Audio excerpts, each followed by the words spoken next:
ভাগবত ভক্তিকুঞ্জে বিরাজমান সকল সকরুণ সদয় ঠাকুর ঠাকুরানী বৃন্দের চরণ বন্দনা করি। এই গ্রামে অবস্থানকারী মদীয় আচার্য দেবের ঠাকুর শ্রী নিতাই গৌর শ্রী বালগোপালজি চরণ বন্দনা করি।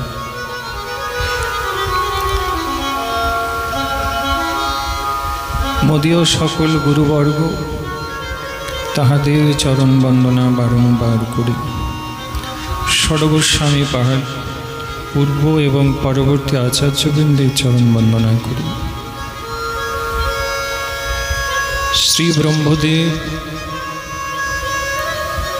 শ্রী বিষ্ণু, শ্রীমন মহাদেব তাহাদের চরণ বন্দনা করি। সকল দেবী দেবতা বৃন্দ তাদের চরণ বন্দনা করি। সম্প্রদায়ের সকল আচার্যবৃন্দ, অনন্ত কোটি গুরু ব্রাহ্মণ বৈষ্ণববৃন্দ হইয়াছেন, হবেন সকল বৈষ্ণব ঠাকুরবৃন্দ,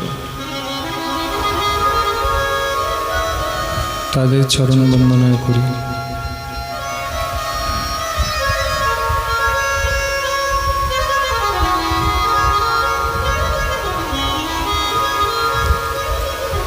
এই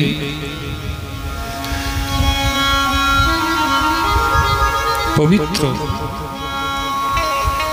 পুত মাস, জন্মাষ্টমীর পরে যে বার্ষভানবী শ্রীমতী রাধারানী রাধাষ্টমী তিথির আগমন হতে চলেছে, এই দুই তিথির মধ্যবর্তী স্থান আহা রাধাকৃষ্ণের মেলবন্ধন করায় এরকম এক পবিত্র তিথি সংলগ্নে আমরা হরিকথার ডালিনী,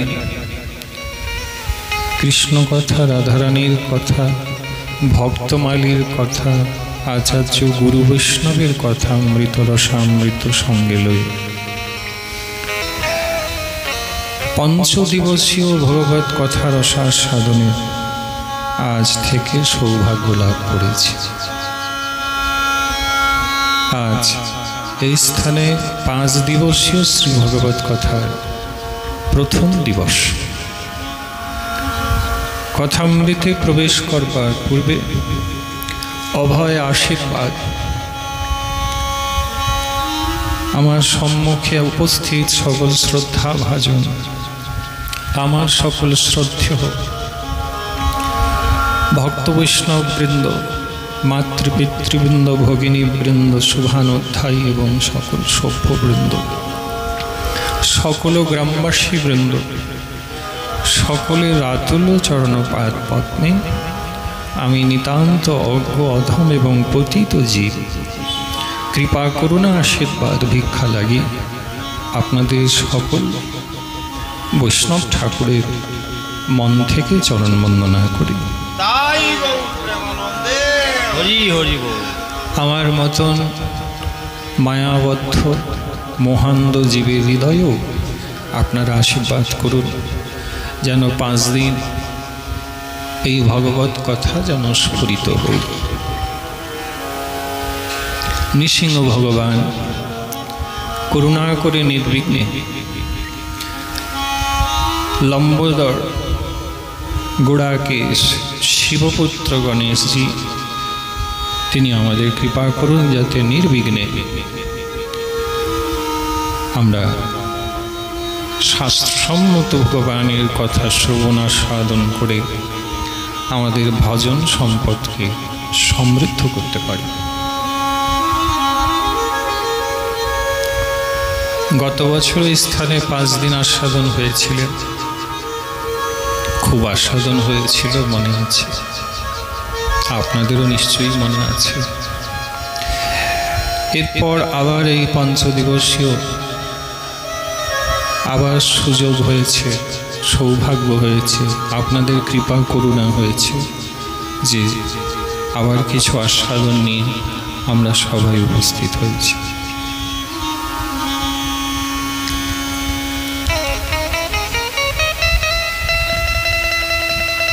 সকলের মনোযোগ, ধৈর্য এবং স্থিতিশীল অবস্থায় বসে প্রাণ ভরে শ্রবণ করবেন, এই প্রার্থনা আপনাদের সকলের চরণে রাখি।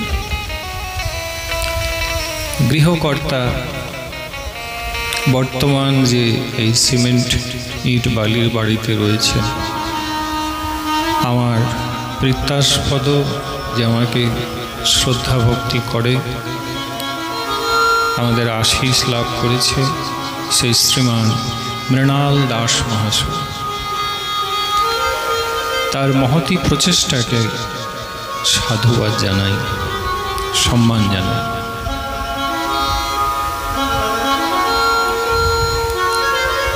আসুন আমরা শ্রী ভগবত কথায় প্রবেশ করি। জয় জয় শ্রী রাধে শ্যাম, জয় জয় শ্রী রাধে শ্যাম, জয় জয় শ্রী রাধে শ্যাম। নিতাই গৌর সীতানাথ প্রেমানন্দে হরি হরি বল। আজকে প্রথম দিবসে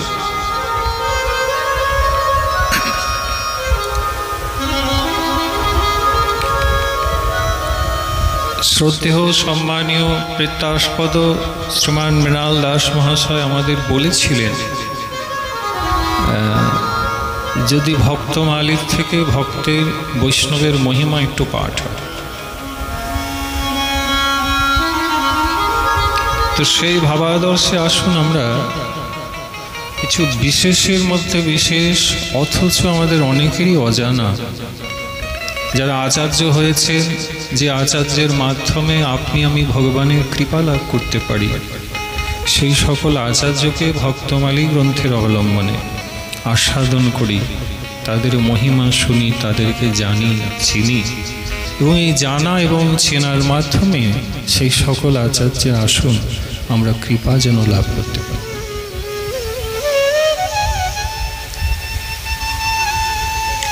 আজ প্রথম দিবস। আজ এই প্রথম দিবসে অতি বিশেষ আচার্য, জগতে যিনি অনেক কৃপা এবং করুণা করেছেন, যার মহিমা কবিরাজ গোস্বামীপাদ পর্যন্ত তার অমূল্য গ্রন্থ শ্রী চৈতন্য চরিতামৃতে ভুরি ভুরি বর্ণনা করেছেন, যাকে ব্রহ্মদেব স্বরূপ শ্রী নাভা গোস্বামী তার ভক্তমালী গ্রন্থে অগ্নিদেবের অবতার বলেছেন, অগ্নির অবতার, যাকে কবি কর্ণপুর গোস্বামী মহাপ্রভু পরিকর পার্শ্বদবর্জ তার গ্রন্থে তিনি তাকে সাক্ষাৎ সুখদেব গোস্বামী পাদের অবতার বলেছেন। তো যিনি অগ্নির অবতার অথবা সুখদেব গোস্বামী পাদের অবতার হয়ে কলিযুগে অবতীর্ণ হলেন, আমরা সেই শ্রীমৎ বল্লভাচার্যের মহিমা কিঞ্চিৎ আজকে আস্বাদন করতে ইচ্ছুক হয়েছি। এই শ্রীমৎ বল্লভাচার্য গোস্বামীর জন্য ভক্তমালী গ্রন্থে শ্রী নাভা গোস্বামীজি ছাপ্পেতে প্রথমেই লিখছেন, সেই ছাপ্পে আসুন আমরা আস্বাদন করি, তারপরে তার মহিমায় প্রবেশ করি। নাভা গোস্বামীজি বলছেন, हिय में स्वरूप सेवा करी, अनुराग भरे ढरे और जीवनी को दीजिए। सोई लय प्रकाश घर घर में, विलास कियो यति ही हुलास, फल नयननी को लीजिए।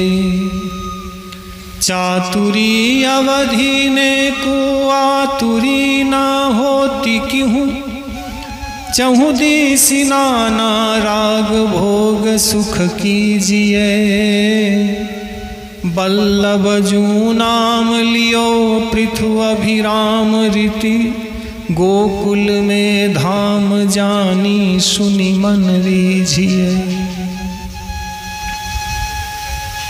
শ্রীনাভা গোস্বামীজি ছাপ্পেতে শ্রীমৎ বল্লভাচার্যের জন্য এই কথাগুলি অপূর্বভাবে উল্লেখ করেছেন। এর মূল হেতু যে কথা রয়েছে তার বিশেষ যা নাভা গোস্বামীজি আমাদের বললেন,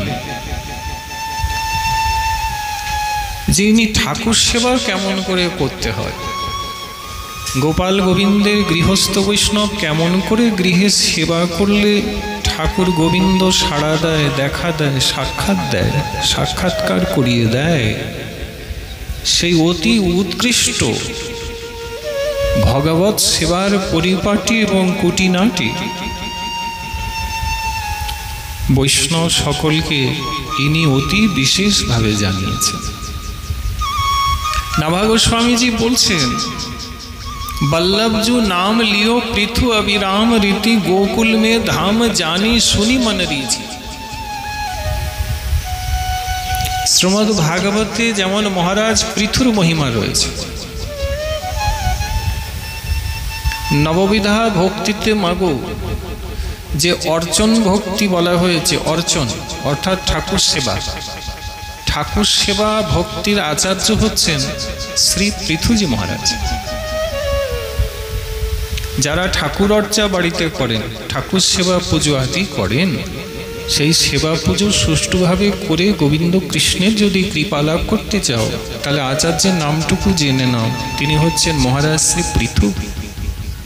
অর্চন ভক্তির আচার্য মহারাজ পৃথু যেমন যজ্ঞের দ্বারা সাক্ষাৎ ভগবান নারায়ণকে ভাগবতে আমরা পাই, নামিয়ে আনলেন, যজ্ঞের দ্বারা ভগবান নারায়ণীকে নামিয়ে তার দর্শন করলেন, তার কৃপা লাভ করলেন। এই প্রকার কলিযুগে ঠাকুর বিগ্রহের সেবার পরিপাটি কেমন করে অর্চনা করতে হয়, এই সকল কিছু আমাদেরকে যিনি শিখিয়েছেন, জানিয়েছেন, তিনি হচ্ছেন শ্রীমৎ বল্লভাচার্য। তাই এনাকে শ্রবণের মাধ্যমে আমরা ঠাকুর সেবার পরিপাটিও কিছু জেনে প্রেম সে বলি রানী কি জয়। প্রথম তো সুধী ভক্তমণ্ডলী,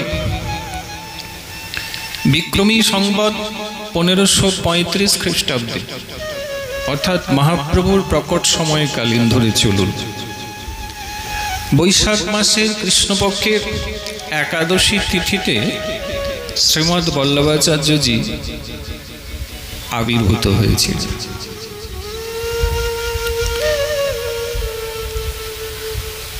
বৈশাখ মাসের কৃষ্ণপক্ষের যে একাদশী তার নাম হচ্ছে বরুথিনী একাদশী।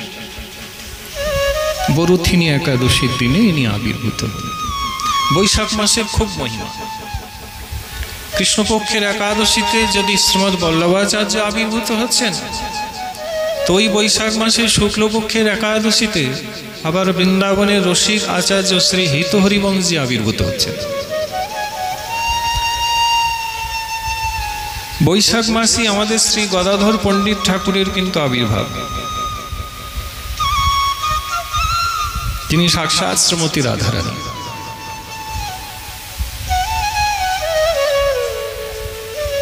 বৈশাখ মাসকে মাধব মাস বলা। বৈশাখ আমাদের প্রথম মাস, যার দ্বারা পুরো বছরের আরাধনা উপাসনা পদ্ধতি আমরা সূচনা করি, আমরা আরম্ভ করি। এই বরুথিনী একাদশীর দিনে ইনি প্রকট হয়েছিলেন। তবে এনার প্রকট হওয়ার বিষয়টিও বড় অদ্ভুত। শ্রীমদ্ বল্লভাচার্য আমাদের ভারতবর্ষের দক্ষিণ প্রদেশের,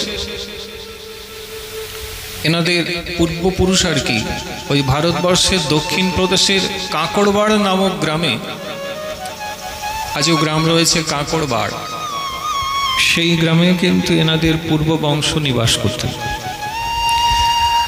জাতিতে ইনি তৈলঙ্গ ব্রাহ্মণ ছিলেন। দক্ষিণে তৈলঙ্গ ব্রাহ্মণের বহু মহিমা আছে, এদেরকে উৎকৃষ্ট ব্রাহ্মণ বলা হয়, উচ্চকোটির ব্রাহ্মণ। আচার্য প্রভু শ্রীমৎ বল্লভাচার্যজি বংশে যারা হয়েছিলেন আচার্য সকলেই অতি শ্রেষ্ঠ জন, সকলে বেদ বেদান্তের জ্ঞাতা, শাস্ত্রবিদ, শাস্ত্রচর্চা করতেন। সেই বংশে পূর্বে যারা হয়েছিলেন তারা সংকল্প করেছিলেন যে তারা তাদের বংশে 100টি সোম যজ্ঞ অনুষ্ঠান সম্পাদিত করবেন। কটি? সোম যজ্ঞ। বেশ কঠিন, বহু সময় লাগে একটি যজ্ঞ অনুষ্ঠান করতে।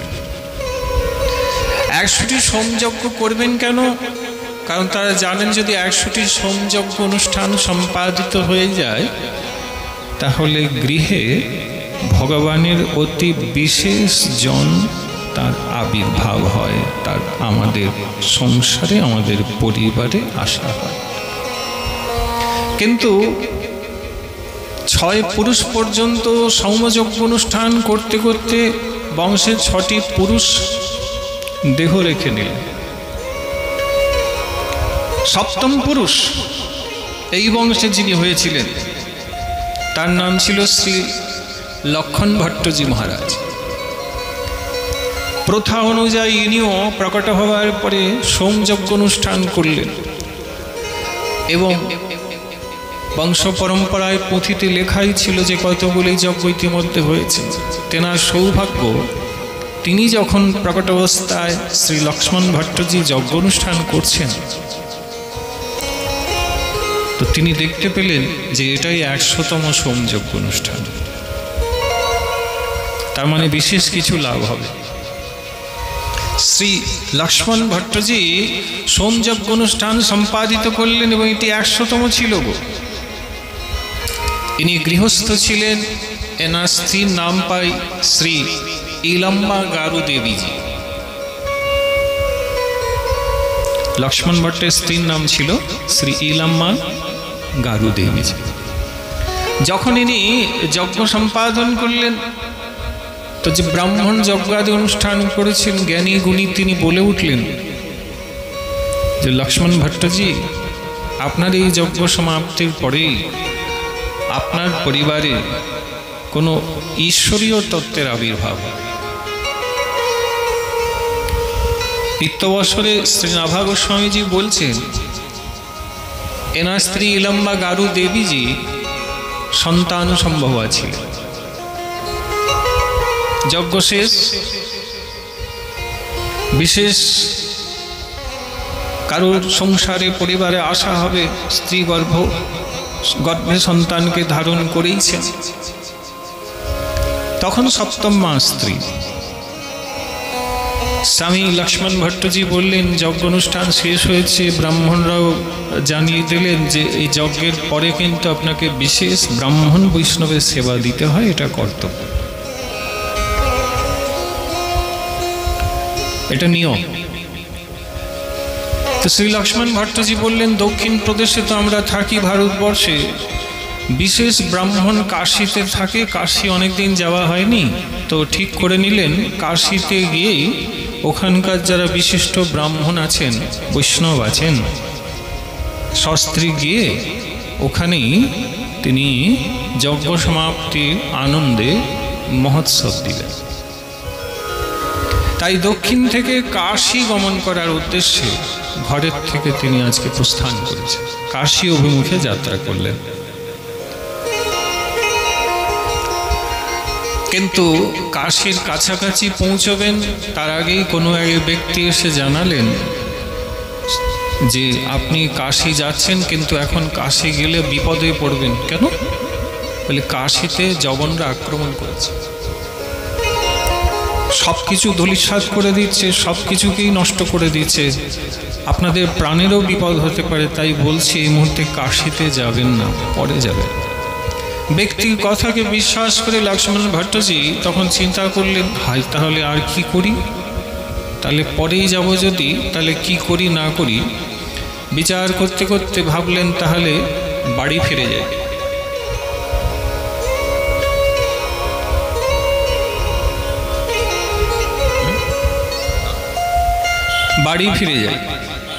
বাড়ি ফিরে যাবেন ঠিক করছেন। ফেরার পথে একটি বন এলো মাগো, এই বনের নাম পাই চম্পারণ্য, আজও আছে চম্পারণ্য বন, আজও আছে।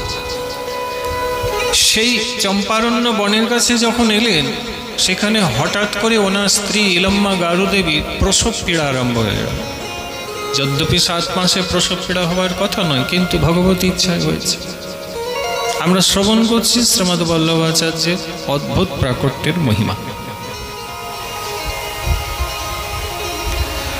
তো সেই সমীবৃক্ষের নিচে যখন স্ত্রীর প্রসব পীড়া অসম্ভব পরিমাণে বেড়ে গেল, তখন সেখানেই ওনার স্ত্রী কিন্তু 7ম মাসে অপরিপূর্ণ অবস্থাতে একটি পুত্র সন্তানকে জন্ম দিলেন। কিন্তু জন্মাবার পর পুত্র না নড়ে না চড়ে, কিছুই করে না, জড়ো হয়ে রয়েছে, নেত্র উন্মিলন করে না। এখন এই অবস্থা দেখে বাবা মায়ের তো মনেই হবে যে মরা সন্তানে জন্ম হয়েছে। কাঁদে না, নড়ে না, চড়ে না, মৃত্যু সন্তানে জন্ম হয়েছে।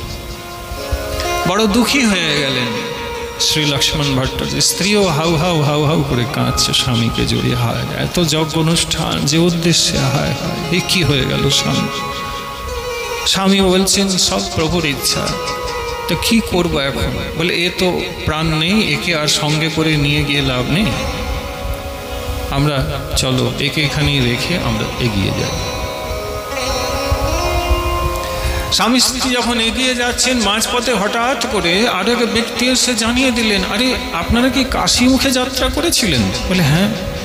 বলে শুনুন, যবন টবন নয়, ওটা ভুল কথা বলা হয়েছিল। যবনের কোনো আতঙ্ক কাশীতে হয় না, আপনারা কাশী নির্বিঘ্নে যেতে পারেন। বলে তাই নাকি? বলে হ্যাঁ, আমি কাশীর থেকেই আসছি, কোনো অসুবিধা নেই, আপনি কাশী যেতে পারেন। এ ব্যক্তি কে সেটা কিন্তু গ্রন্থে লেখা নেই। ভগবত প্রেরণায় শ্রী ভগবান হয়তো কাউকে পাঠিয়েছে। যারা ভগবানের ভক্ত হয়, পদে পদে ভগবান তার প্রিয়জনকে সেই ভক্তের কাছে পাঠিয়ে থাকে।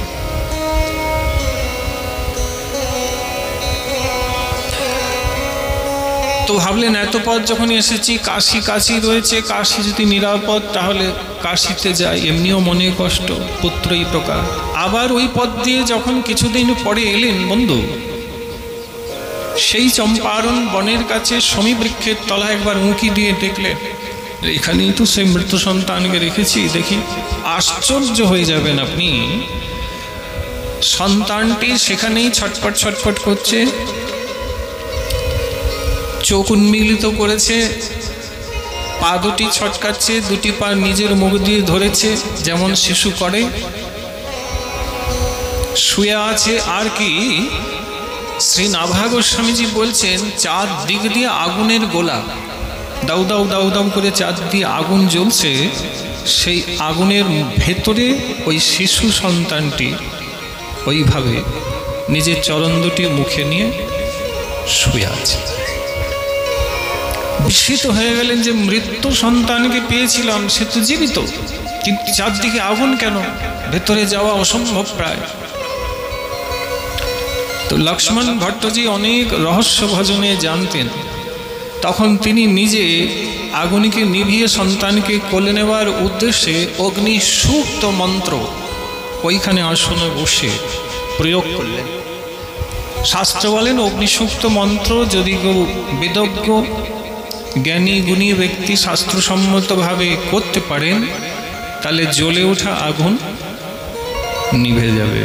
অগ্নিসূক্ত মন্ত্রের প্রয়োগ করে আগুন নিভিয়ে দিয়েছিলেন। আহা, ইলম্বা গারু দেবী অর্থাৎ মা ছুটে গিয়ে সন্তানকে বুকে জড়িয়ে ধরল। আকাশবাণী হয়ে গেল, এ পুত্র সামান্য পুত্র নয়, 7ম মাসে জন্ম ভগবত ইচ্ছাতেই হয়েছে। 100টি সোমযজ্ঞ অনুষ্ঠান আপনি সম্পাদিত করেছেন, ওটি ব্যর্থ হতে পারে না। এই পুত্র যাকে আগুন রক্ষা করেছে নানান বিপদ থেকে, এই পুত্রটি সাক্ষাৎ অগ্নিদেবের অবতার। একে খুব যত্ন করে মর্যাদা দিয়ে আপনারা বড় করুন। ভারতবর্ষ, সনাতন ভারতবর্ষে এই সন্তানের কিন্তু পরবর্তীতে অনেকের প্রয়োজন হবে। আকাশবাণী নিরুত্তর হলেন, আর শীঘ্রই কাশীতে চলে যান। সন্তানকে নিয়ে কাশীতে গেলেন। কাশীতে বাবা বিশ্বেশ্বরনাথকে দর্শন করলেন। বলিয়ে বাবা বিশ্বেশ্বরনাথ কি জয়। মণিকর্ণিকা ঘাটে এলেন স্নানাদি করে, সদ্যজাত সন্তানকেও স্নানাদি করিয়েছেন, ব্রাহ্মণ বেদান্তের ভাগবতের মন্ত্রাদি উচ্চারণ করছেন। বিশ্বেশ্বর মহাদেবের কাছে লম্বা করে শিশুকে শু করিয়ে দিয়ে দণ্ডবত করিয়েছেন মা। কিছুদিনের মধ্যেই শ্রী লক্ষ্মণ ভট্টজি কাশীতে সহস্র ব্রাহ্মণকে দিয়ে বৈষ্ণব সেবা, ব্রাহ্মণ সেবা দেওয়ালেন। এই সকলে মিলে শিশু সন্তানকে আশীর্বাদ করলেন, ভক্তিমান হও।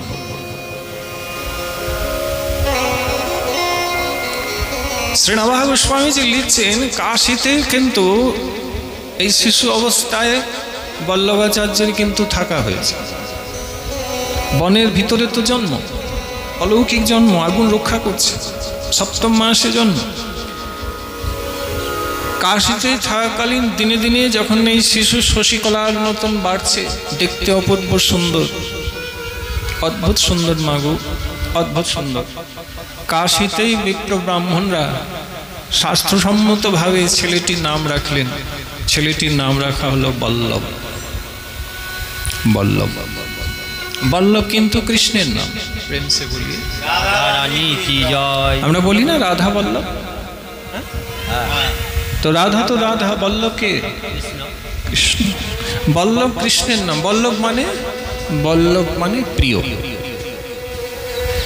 যিনি প্রিয় তিনি বল্লভ, আর যিনি বল্লভ তিনি কৃষ্ণচন্দ্র ভগবান। বৃন্দাবনে রাধা বল্লভ আছে, আমাদের অনেকের গৃহ রাধা বল্লভজির সেবা আছে। তো বল্লভ নাম রাখলেন, নামকরণ কাশীতে হয়ে গেল।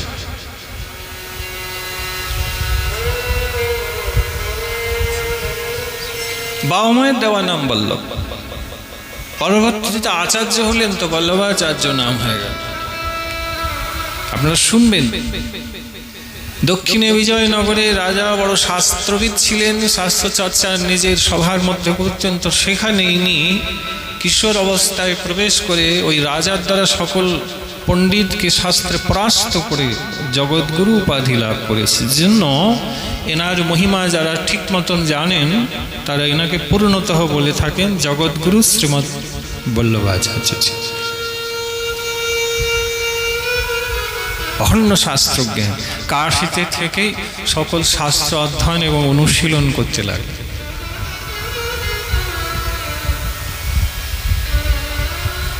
সেখানে শ্রী বিষ্ণুচিত্ত বলে একজন পরম বৈষ্ণব চূড়ামণি ছিলেন। তার কাছে তিনি ভক্তিশাস্ত্র গভীরভাবে অধ্যয়ন করলেন এবং কিছুদিনের মধ্যেই সকল শাস্ত্র কিন্তু তেনার হৃদয়স্থ হয়ে গিয়েছে।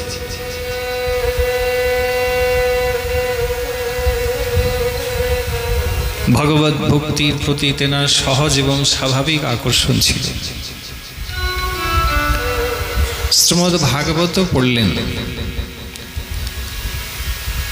তারপরে কাশীতে থাকাকালীন পিতা মাতার কাছে কিশোর অবস্থা প্রাপ্ত হয়ে বল্লভাচার্যজি একদিন প্রণাম করে বললেন, আমি একটু তীর্থ পর্যটন করতে যাই, আপনারা আশীর্বাদ করুন যেন আমি তীর্থে যেতে পারি। এখন বিশিষ্ট সাধু তীর্থে কেন যায়? ভাগবত বলছেন, তীর্থি কুর্বন্তি তীর্থানি স্বান্তস্তেন গদাবৃত। অতি বিশেষ সাধু তীর্থকে পবিত্র করতে যায়, তীর্থ দর্শন করতে সাধু যায় না।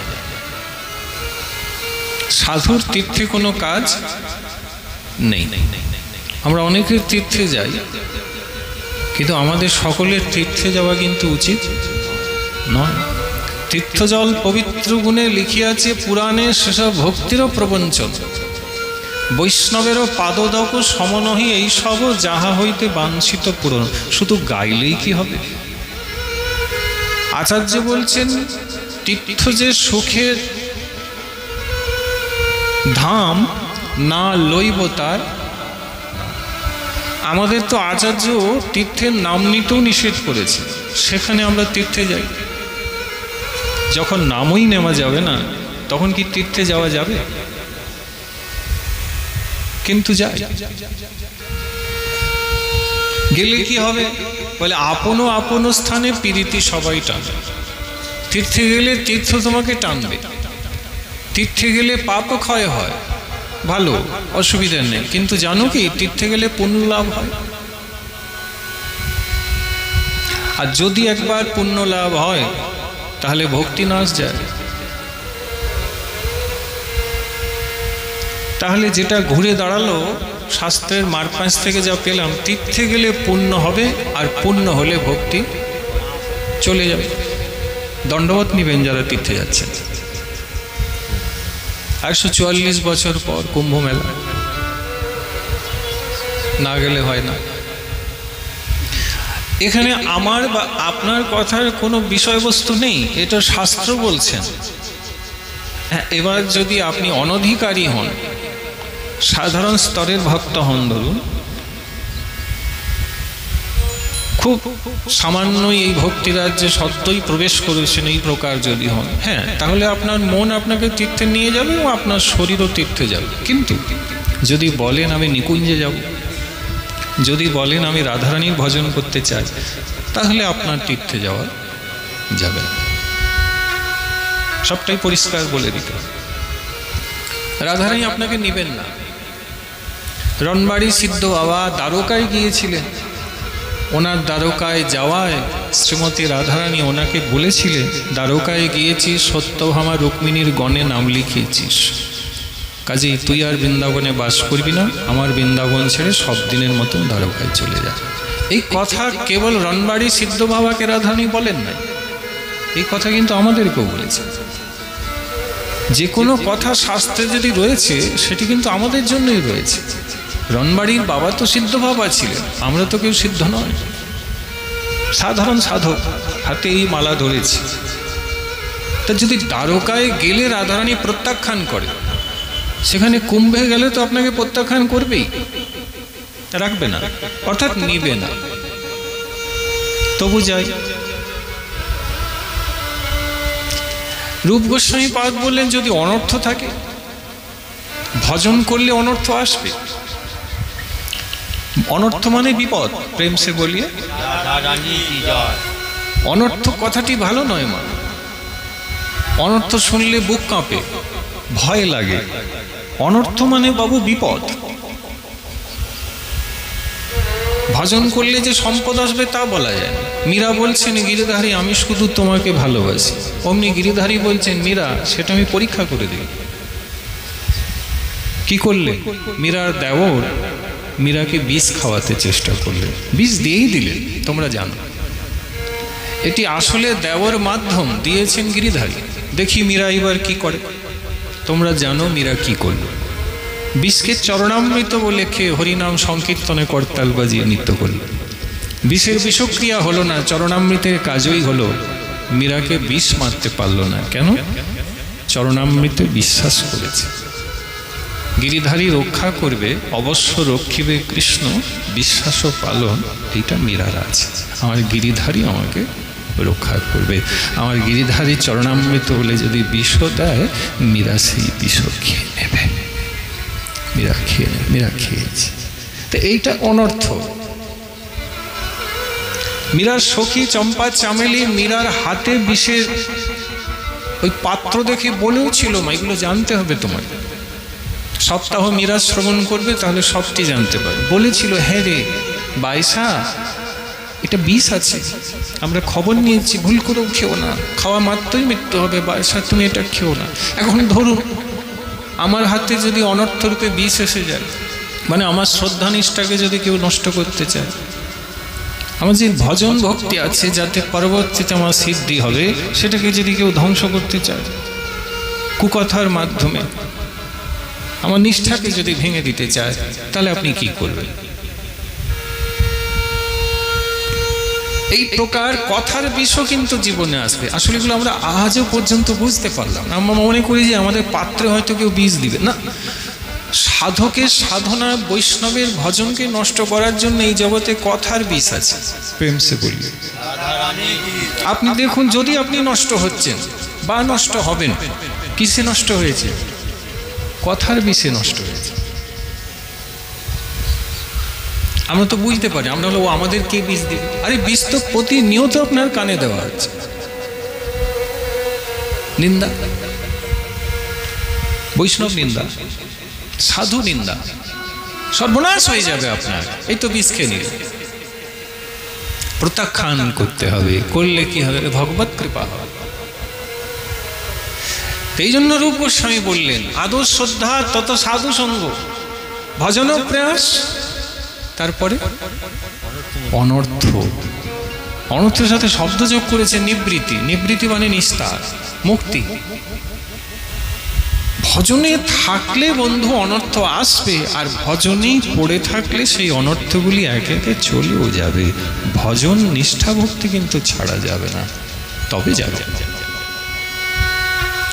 সুকৃতত্ব, দুষ্কৃতত্ব, অপরাধত্ব, ভজনত্ব। শ্রী বিশ্বনাথ চক্রবর্তীপাদ এই অনর্থ 4 প্রকারের ব্যাখ্যাও করেছেন। আর এই যে সুকৃতত্ব অনর্থ যেটা বলছে, এইটা ওই তীর্থে গেলে লাভ হয়। সুকৃত পুণ্য, আর এই পুণ্য সুখের মতন করে তোমার কাছে আসবে।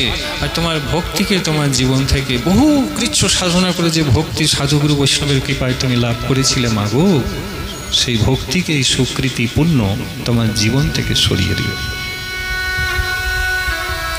তুমি লেবু কলা আপেল খাবে, তোমার দোতলা 4 তলা হয়ে যাবে, কিন্তু তোমার জীবন থেকে ওই হা কৃষ্ণ বলে নয়নের জলটি চলে যাবে।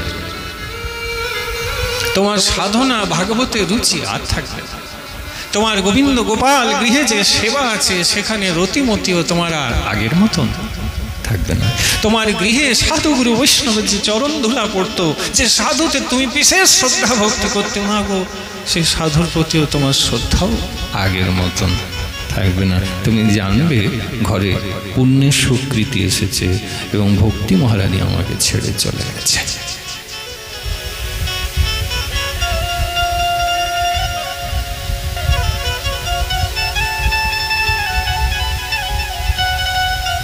তাই বাবা, ভজন করলেই সব নয়, মালা হাতে ধরে নিলেই সব নয়, ভজনের রহস্যটি কিন্তু জানতে হবে। আমার হাতে যদি আপনি হাতুড়ি দিয়ে দেন, ছেনি দিয়ে দেন, আর বলেন অমুক দেওয়ালে গর্ত করে পেরেকটা পুঁতে দিই, আমি যদি পেরেক পুঁততেই না জানি, তাহলে হাতুড়ি ছেনি দিয়ে কি হবে? অর্থাৎ দ্রব্য দিলেই তো হবে না, কাজটাও জানতে হবে। তাই ভজন করলেই হবে না, ভজনের রহস্যটাও জানতে হবে।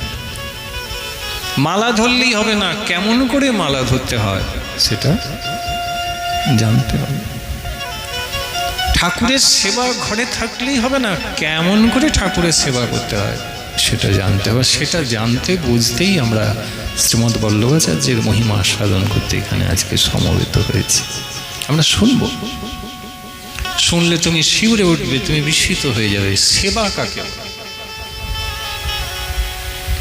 চারি সম্প্রদায় যত বৈষ্ণব হয়েছেন বন্ধু, অথবা যারা হয়ে আছেন, তারা সকলেই এটা জানেন। হয়তোবা আমরা আজকেই জানছি যে কেমন করে ঠাকুর সেবা করতে হয়, উনিই জানেন। তবে আমাদের কৃপা হয়েছে এই বাস্তবতে আমরাও জেনে নেব। কারণ এই যে কৃপার যুগ, এ তো করুণার যুগ, তো মহাপ্রভুর যুগ, এ তো আমার প্রেমদাতা অধমদাতা নিতাইয়ের যুগ। তাই বলো একবার জয় নিতাই। জয় নিতাই। ভালো করে বলো জয় নিতাই। জয় নিতাই। সবাই বলেন জয় নিতাই। হরে কৃষ্ণ হরে কৃষ্ণ হরে কৃষ্ণ কৃষ্ণ কৃষ্ণ হরে হরে, হরে রাম রাম রাম হরে হরে, হরে কৃষ্ণ কৃষ্ণ কৃষ্ণ হরে হরে, হরে রাম রাম রাম হরে হরে। শুধু ভক্তমণ্ডলী, কিশোর বয়সে কাশীতে নিজের পিতামাতাকে প্রণাম করে আমরা ফিরে যাই। শ্রীমৎ বল্লভাচার্যজি বললেন, হে পিত, হে মাত, আপনারা প্রণাম গ্রহণ করুন, আমাকে কৃপা করুন, আমি একটু তীর্থে যেতে চাই। এবার বুঝতে পারছেন তীর্থে কেন সাধু যায়? তীর্থকে পবিত্র করতে। তীর্থের জলে সাধারণ মানুষ গিয়ে যে পাপ দিয়ে আসে, সেই পাপ তীর্থ জল নিজে পরিষ্কার করতে পারে না। এত পাপ জমা হয়ে যায়, তীর্থ তখন কাঁদে, গোবিন্দ চরণে পড়ে, বলে প্রভু এই পাপ আমি আর সহ্য করতে পারছি না, সবাই দিয়ে গেছে, আমাকে প্রভু এই পাপ থেকে মুক্ত করো। ভাগবত থেকে বলছি, পদ্মপুরাণে লেখা আছে শ্রী ভগবান শ্রী গোবিন্দ তখন তীর্থকে বলে চিন্তা নাই, আমি কোনো বিশিষ্ট আমার প্রিয় ভক্তকে পাঠিয়ে দেব, সে তোমার কাছে গিয়ে তোমার জলে যখন আমার নাম নিয়ে অবগাহন করবে তখন তার কৃপাতে তোমার সকল পাপ দূরীভূত হবে, চলে যাবে, তুমি পাপ মুক্ত হবে। এই জন্য ঠাকুর মহাশয় বললেন, কি বললেন? গঙ্গার পরশ হইলে পশ্চাতে পাবন আর দর্শনেই পবিত্র করো।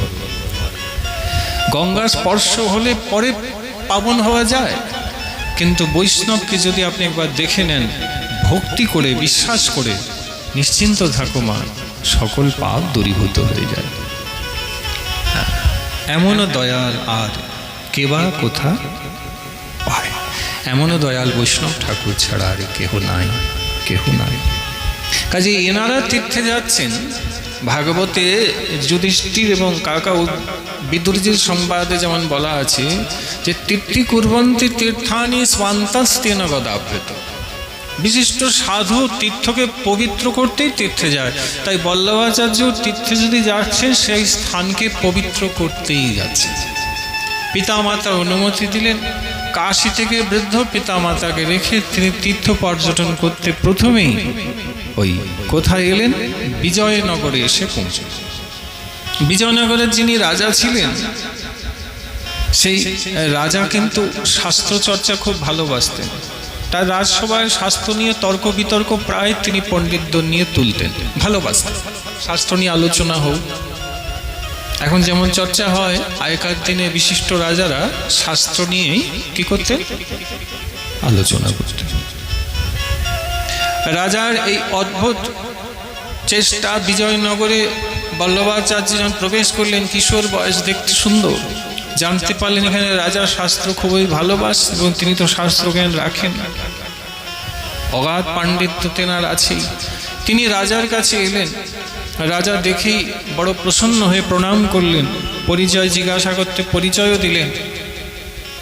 রাজা বললেন, আজ তো শাস্ত্রের বিরাট আয়োজন আছে, বিদ্বৎ পণ্ডিত সকলেই আসবেন, এই বিষয় নিয়ে আলোচনা হবে, যদি আপনিও কিছু আলোচনায় বলেন। বলে ঠিক আছে, বলবো। রাজা তো তেনার মহিমা তেমন কিছু জানতেন। এবার যখন সবাই এসে উপস্থিত বিজয়নগরে, সভার মধ্যে যখন শাস্ত্র নিয়ে আলোচনা শুরু হলো, সকল যারা পণ্ডিত এসেছিলেন আর কি, কিছুক্ষণের মধ্যেই তাদের সবাইকে পরাস্ত করে, নিরুত্তর করে, সকল শাস্ত্রকে একেবারে খণ্ডিত বিখণ্ডিত করে শ্রীমদ্ বল্লভাচার্য রাজার কাছে ভক্তি যে সর্বশ্রেষ্ঠ, ভক্তির ঊর্ধ্বে আর কিছু নেই, সেটা সকলের কাছে প্রতিপাদ্য করে সকলের কাছে জয় জয়কার লাভ করে নিল। রাজা আনন্দিত হলেন। পণ্ডিত যারা এসেছিলেন তারা থরথর থরথর করে কাঁপবে। যে শাস্ত্র জ্ঞান, যেভাবে অনর্গল শাস্ত্রের কথাগুলি বলে গেছেন, তার ধারে পাশে সীমানায় পৌঁছানো এদের কারো সামর্থ্য বা ক্ষমতা দুটোই ছিল না। রাজা আনন্দিত হলেন। সভাসদ পণ্ডিতরা হাত জোড়ো করে বললেন, ইনি তো কোনো সামান্য ব্যক্তি নন, ভক্তি সর্বশ্রেষ্ঠ আমাদের সবাইকে জানিয়ে দিয়েছেন। আমরা সবাই মিলে সমবেতভাবে আজ থেকে আপনার নাম তো বল্লভাচার্য, তার আগে আরেকটা শব্দ যোগ করে দিলাম, আপনি জগৎগুরু। তো বিজয়নগর রাজার কাছে সকল পণ্ডিতরা লিখিত ওনাকে বলেছিলেন, আপনি জগৎগুরু। সেই থেকে এনাকে জগৎগুরু শ্রীমদ্ বল্লভাচার্য বলা হয়। বলিয়ে জগৎগুরু শ্রীমদ্ বল্লভাচার্য মহারাজ কি জয়, उनके पिता माता की जय जय श्री राधे। রাজা কৃষ্ণদেব, যিনি বিজয়নগরের রাজা ছিলেন, তিনি সকল বিদ্বৎ পণ্ডিত সমাজের কাছে ওনাকে জগৎগুরু উপাধি দিলেন। কিশোর বয়স, তীর্থ পর্যটন করছেন, বিজয়নগরে অবস্থান করছেন। কিন্তু রাজা তো আরও প্রসন্ন হয়েছিলেন। রাজা বহু ধনসম্পত্তি তেনাকে দান দিলেন। সেই সকল ধনসম্পত্তি যদি দিলেন, তিনি বললেন, এই ধনসম্পত্তি এখানে যারা নির্ধন আছে, আমি চাই মহারাজ আপনি তাদেরকে দান দিন। পরবর্তীতে রাজা আবারও প্রসন্ন হয়ে কিছু দিতে ইচ্ছা করলে, তখন তিনি সেই অর্ধেক সম্পত্তির দ্বারা একটি স্বর্ণ মেখলা তৈরি করে নিলেন। কেন? এই স্বর্ণ মেখলা দিয়ে তিনি তার আরাধ্য দেব গোপালজির সেবা করেন।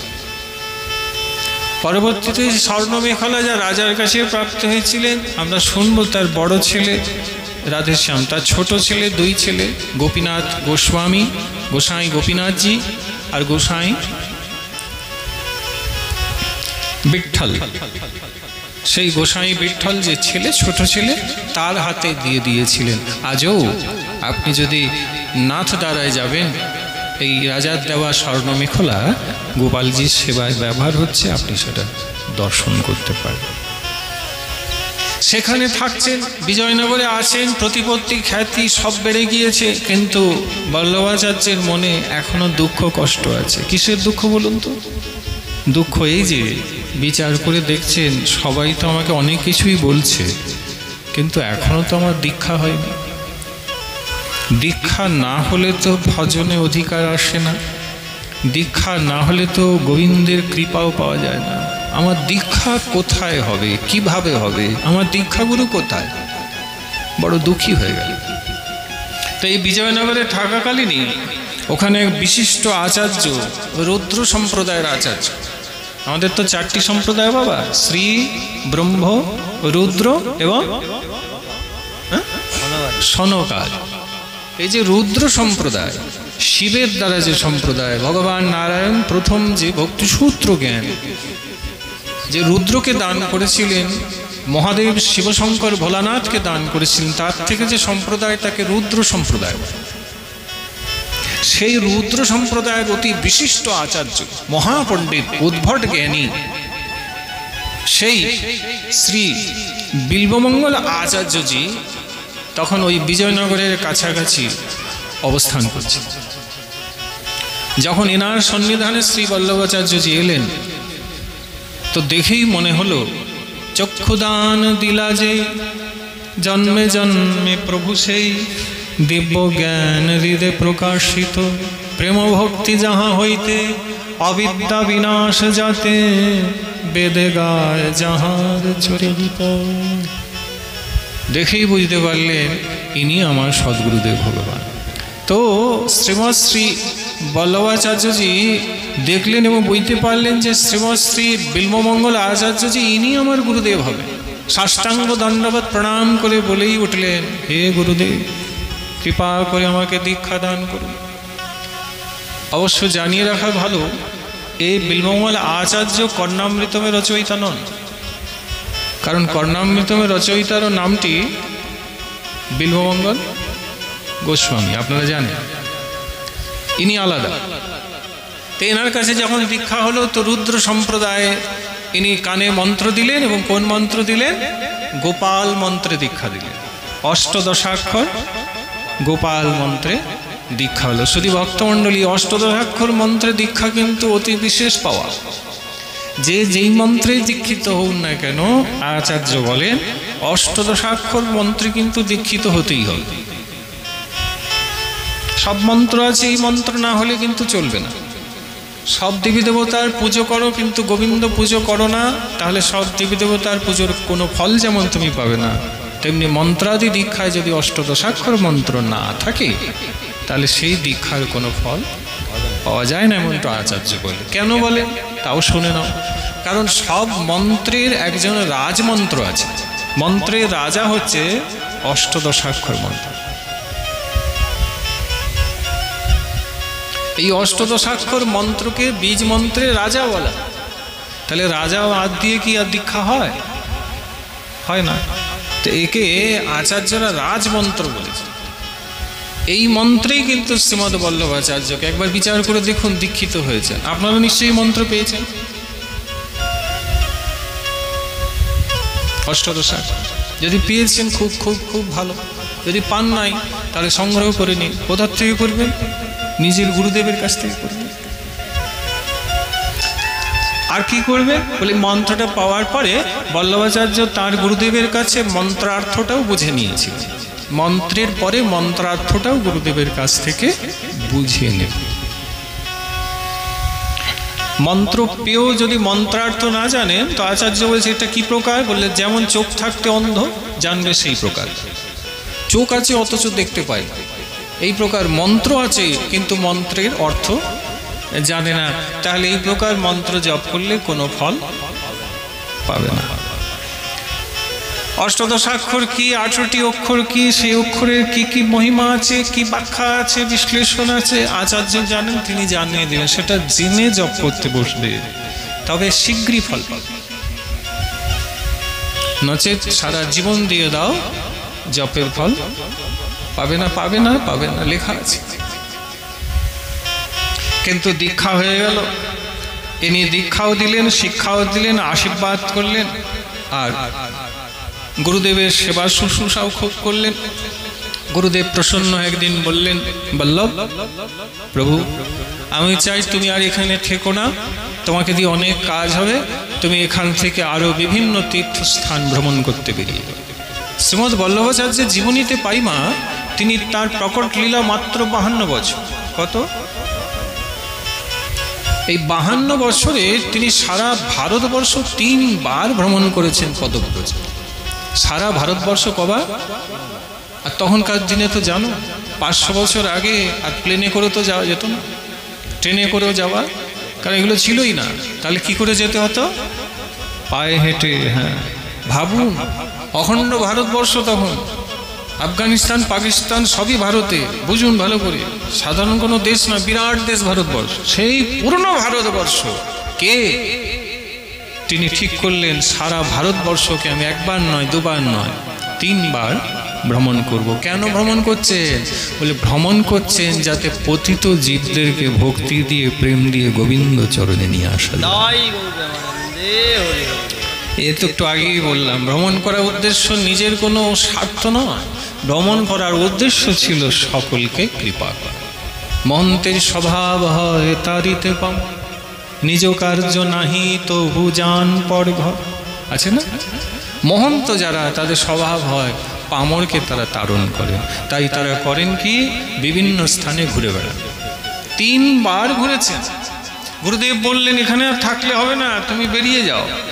সেখান থেকে তীর্থ পর্যটন করতে করতে ইনি উত্তরাখণ্ডে আসেন। উত্তরাখণ্ডে জানো বদ্রিকা আশ্রম আছে, বদ্রিকা আশ্রমে কোন ঠাকুর আছে? আজও আছে। কোন ঠাকুর?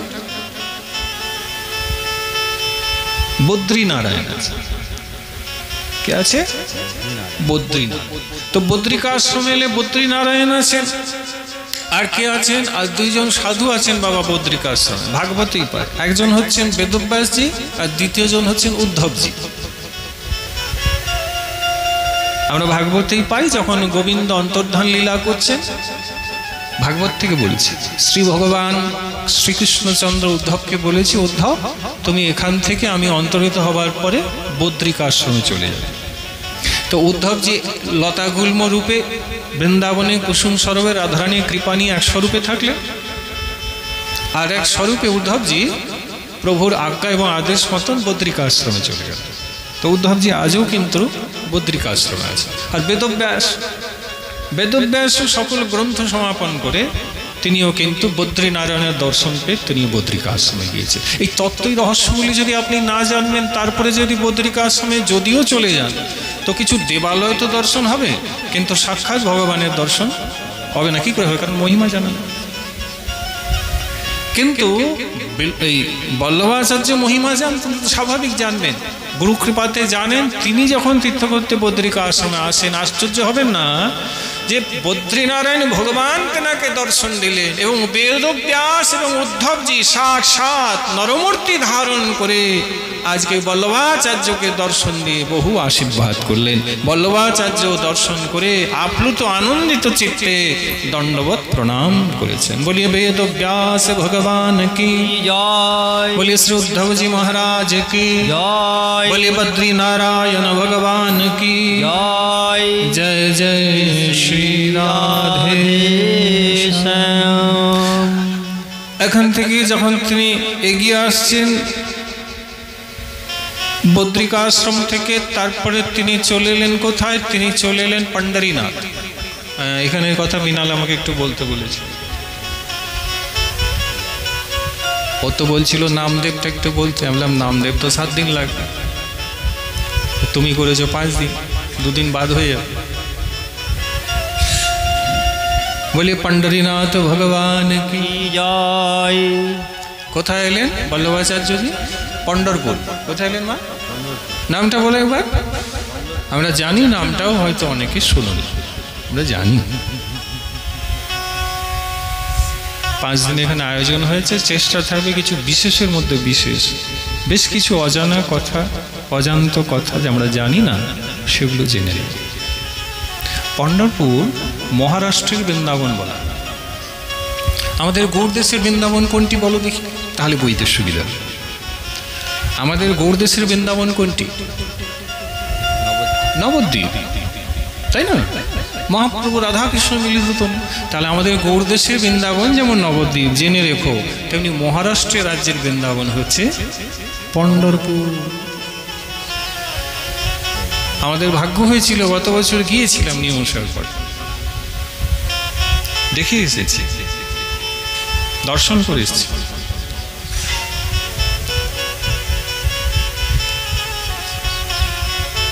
তো আপনি আমি তো পরে যাবো, আপাতত বল্লভাচার্য পন্ডরপুরে এসেছে প্রেম সে বলে। দাদা নিজি জয়।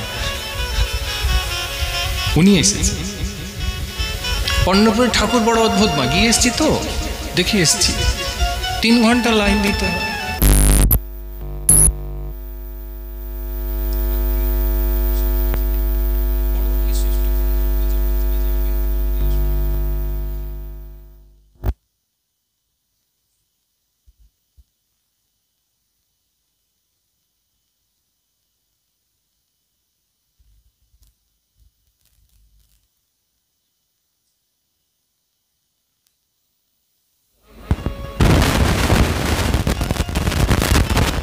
এমন ঠাকুর আর এত কৃপা দয়া করুণা করে এমন ঠাকুর, ভারত গুরুবুদ্ধি করে।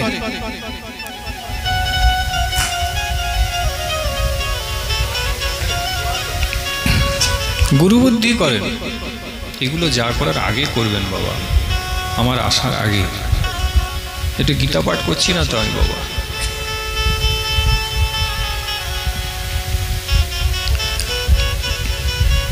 প্রেম সে বলিয়ে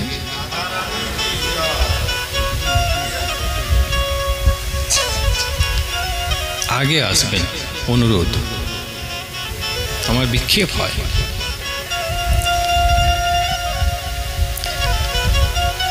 মহাপ্রভু রঙ্গপুরীর সাথে সাক্ষাৎ করেছেন, চৈতন্য চরিতামৃতে লেখা আছে। পন্ডরপুরে রঙ্গপুরী মহাপ্রভু হাত ধরে বলেন, নিমাই তুমি সন্ন্যাসী হয়ে গেলে? বললেন হ্যাঁ হয়েছে, জীবের জন্য।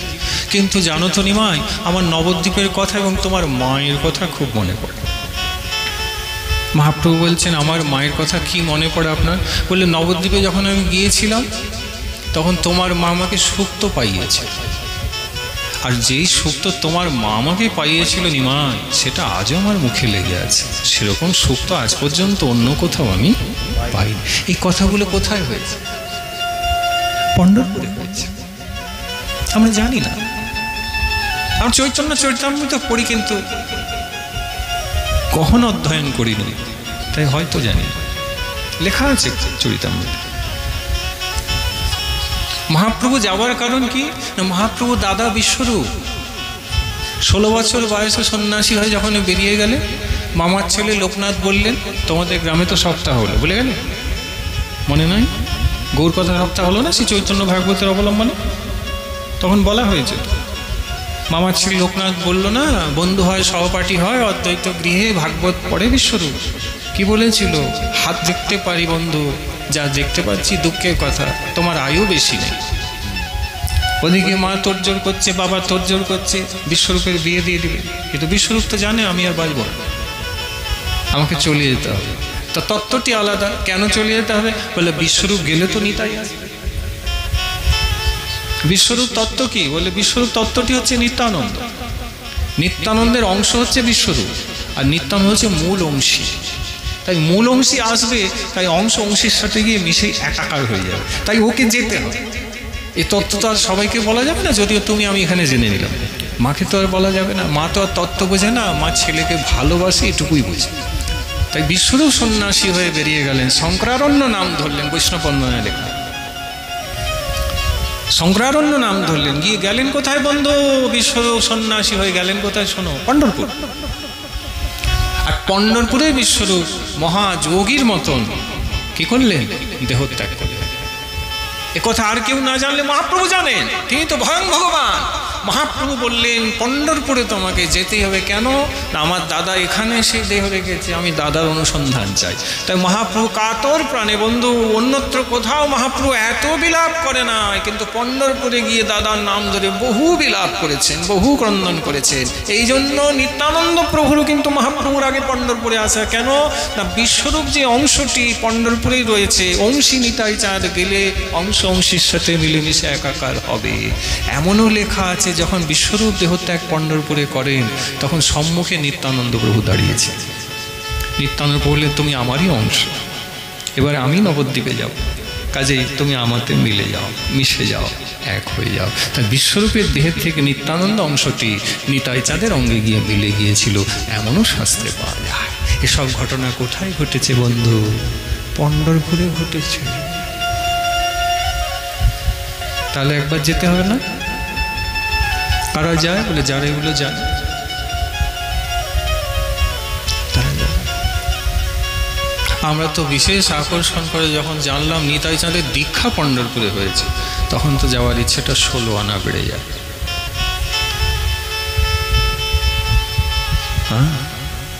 বলি पंढरीनाथ भगवान की जय।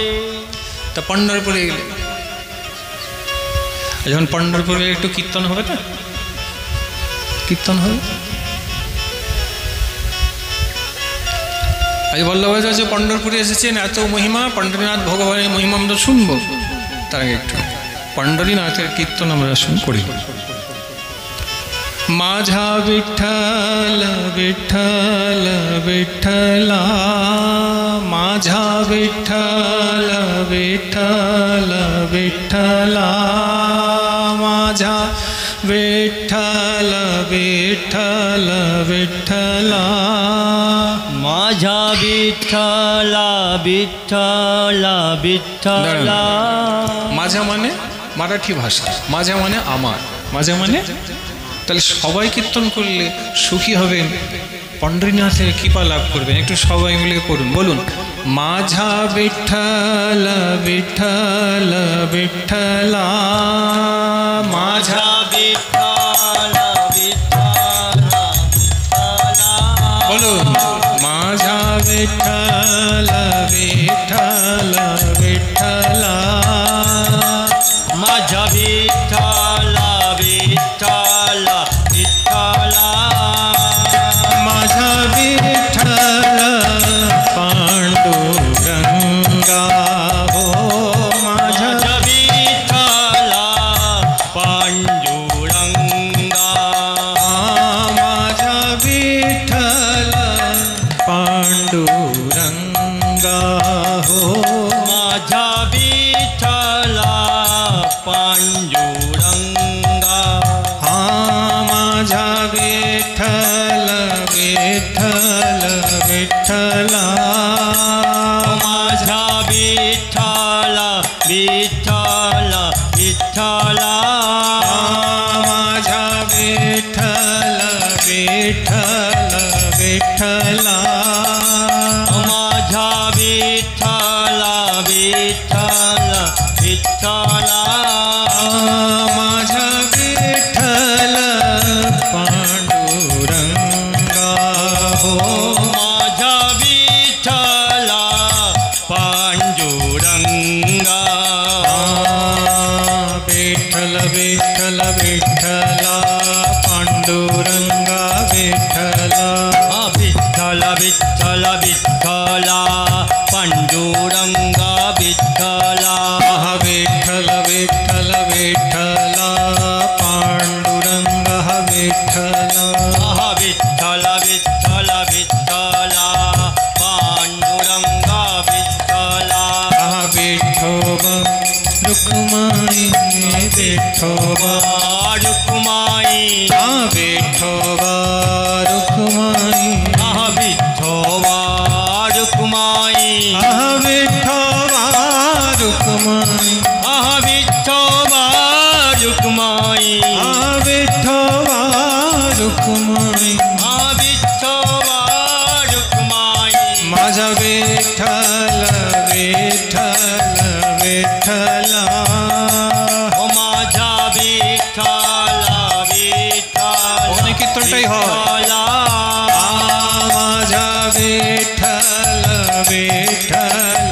विठ्ठला ও माझा অদ্ভুত ঠাকুর। विठ्ठला विठ्ठला विठ्ठला विठोबा रुक्माई विठोबा रुक्माई हरि विठोबा रुक्माई हरि विठोबा रुक्माई विठोबा रुक्माई विठोबा रुक्माई विठोबा रुक्माई विठोबा रुक्माई विठ्ठल विठ्ठल विठ्ठला माझा विठ्ठला विठ्ठला विठ्ठला माझा विठ्ठल विठ्ठल विठ्ठला माझा विठ्ठला विठ्ठला विठ्ठला विठ्ठल विठ्ठल विठ्ठल पांडुरंग विठ्ठल विठ्ठल विठ्ठल विठ्ठला पांडुरंगा विठ्ठला विठ्ठल विठ्ठल विठ्ठल पांडुरंग विठ्ठल विठ्ठल विठ्ठल विठ्ठला पांडुरंगा विठ्ठला विठ्ठल विठ्ठल विठ्ठल पांडुरंग विठ्ठल विठ्ठल विठ्ठल विठ्ठला पांडुरंगा विठ्ठला विठ्ठल विठ्ठल विठ्ठल पांडुरंग विठ्ठल विठ्ठल विठ्ठल विठ्ठला पांडुरंगा विठ्ठला विठ्ठल विठ्ठल विठ्ठल रुक्माई विठ्ठल विठ्ठल विठ्ठल विठ्ठला पांडुरंगा विठ्ठला विठ्ठल विठ्ठल विठ्ठल रुक्माई विठ्ठल विठ्ठल विठ्ठल विठ्ठला रुक्माई विठ्ठल रुक्माई विठ्ठल रुक्माई विठ्ठल रुक्माई विठ्ठल पांडुरंग विठ्ठल रुक्माई विठ्ठल पांडुरंग विठ्ठल रुक्माई विठ्ठल पांडुरंग विठ्ठल रुक्माई विठ्ठल पांडुरंग विठ्ठल विठ्ठल विठ्ठल विठ्ठल विठ्ठल विठ्ठल विठ्ठल भगवान की बोले जय पांडुरंग भगवान की बोले जय रुक्माई माता की बोले जय पंडरीनाथ की जय श्रीमद वल्लभाचार्य महाराज की जय जय जय श्री राधे श्याम तो पंडरीनाथे पंडरीनाथे पंडरपुर भगवान के दर्शन करते एलेन लेखा आछे ग्रंथे जखन श्री वल्लभाचार्य पंडरपुरे एलेन पंडरीनाथ के काछ थेके दर्शन करलेन आनंद हये गेल এই पंडरीनाथ ठाकुर হচ্ছেন স্বয়ংভূ ঠাকুর এই ঠাকুরকে কেউ আনেনি বাবা স্বয়ং প্রকট ঠাকুর স্বয়ং প্রকট হয়েছে কাহিনী অনেক বিরাট শ্রী নামদেবের মহিমা শুনলে তোমরা জানবে কেমন করে ঠাকুর প্রকট হয়েছে ওখানে ভক্ত হয়েছিল অনেক আগে মহাপ্রভুর আগে 200 বছর মহাপ্রভু প্রকট হবার আগে তার নাম ছিল পণ্ডলিক তার পিতামাতার সেবার আদর্শে দ্বারকাধীশ ভগবান কৃষ্ণচন্দ্র ওই ভক্ত পণ্ডলিককে দর্শন দেওয়ার জন্য তার কাছে স্বয়ং এসে উপস্থিত হয়েছে সঙ্গে মা লক্ষ্মীও ছিলেন পিতামাতার পদসেবা করছিলেন প্রতিদিনের মতন ভগবান এসে বলছেন আমি এসেছি দ্বার খোলো পণ্ডলিক ভক্তটি বললেন প্রভু তুমি এসেছো দণ্ডবত কিন্তু পিতামাতা এখনো নিদ্রায় যায় নাই আমি যদি উঠি তাদের ঘুম ভেঙে যাবে কাজে আমি দরজা খুলতে পারবো না অনেক রকমের ভক্ত হয়েছে ভগবানকে দাঁড় করিয়ে রাখলেন দরজা খুললেন ভগবান বলছেন কি মুশকিল আরে আমি দাঁড়িয়ে আছি দরজা খুলবে না রুক্মিণী দেবী বলছেন প্রভু আচ্ছা জায়গায় নিয়ে এলেন কেমন ভক্ত তুমি এসছো দরজা খুলছেন বলে ওই জন্য তো এসেছি ওই জন্য তো এসেছি তোমাকে দেখাতে। দেখো। বলে কেন খুলছে না? বলে বাবা মায়ের পদসেবা করছে, ও নিয়ম আছে, তাই আসতে পারছে না। বলে তাহলে কি করবে? চলে যাবে? বলে না, যাবো কেন, যাব না। বলে যাবে না তো দাঁড়িয়ে থাকবে? তখন ভগবান একটি অপূর্ব কথা লক্ষ্মীকে বললেন। কি বললেন? বলে দেখো দেবী, ভক্তরা আমাকে দর্শন করতে চায়, জানো তো? বলে হ্যাঁ, সে তো জানি, কিন্তু এখানে যে আমি এসেছি কি করতে জানো? আমি ভক্ত দর্শন করতে এসেছি। এবার তুমি বলো, ভক্ত যদি আমাকে দর্শন করতে এসে মন্দিরে দেখে যে পর্দা টানা আছে, আমি সেবা গ্রহণ করছি, তাহলে ভক্তটি কি করবে? যদি আমাকে ভালোবাসে তাহলে দাঁড়াবে, অপেক্ষা করবে, তাই তো? চলে তো যাবে না। বলে যখন দ্বার খুলবে দর্শন করে যাব, তাই তো মা, তাই না? তা এখানে ভক্ত দর্শন করতে এসে আমি ভগবান হয়ে আমি কি দরজার বাইরে দাঁড়িয়ে একটু অপেক্ষা করব না? কারণ আমি তো এখানে দর্শন করতে এসেছি, দর্শন দিতে আসিনি দেবী, দর্শন তো যদি দর্শন করতে এসেছি তাহলে ভিতরে যদি কোনো সেবা চলছে সেটা চলুক, আমাকে অপেক্ষা করতে হবে। এই জন্য আমরা হরিভজন করি। কেন? বলে এমন ভকতবৎসল ভগবান আর দ্বিতীয় কেউ না, তাই আমরা তার ভজন না করে থাকতে পারিনি, তার নাম গান না করে থাকতে পারিনি, তার কথা না শুনে আমরা থাকতে পারি। কেন? এমন ভগবান কোথায় পারে? দাঁড়িয়েই আছে, সে শুধু অভিনয় করে বলছে আরে পুণ্ডলিক আর কতক্ষণ দাঁড়াবো, আর পাচ্ছি না, কোমর ব্যথা হয়ে যাচ্ছে। এবার তো দরজা খোলো। বলে প্রভু বাবা মা এখনো ঘুমায়নি, কি করব, বেরোতে পারছি না।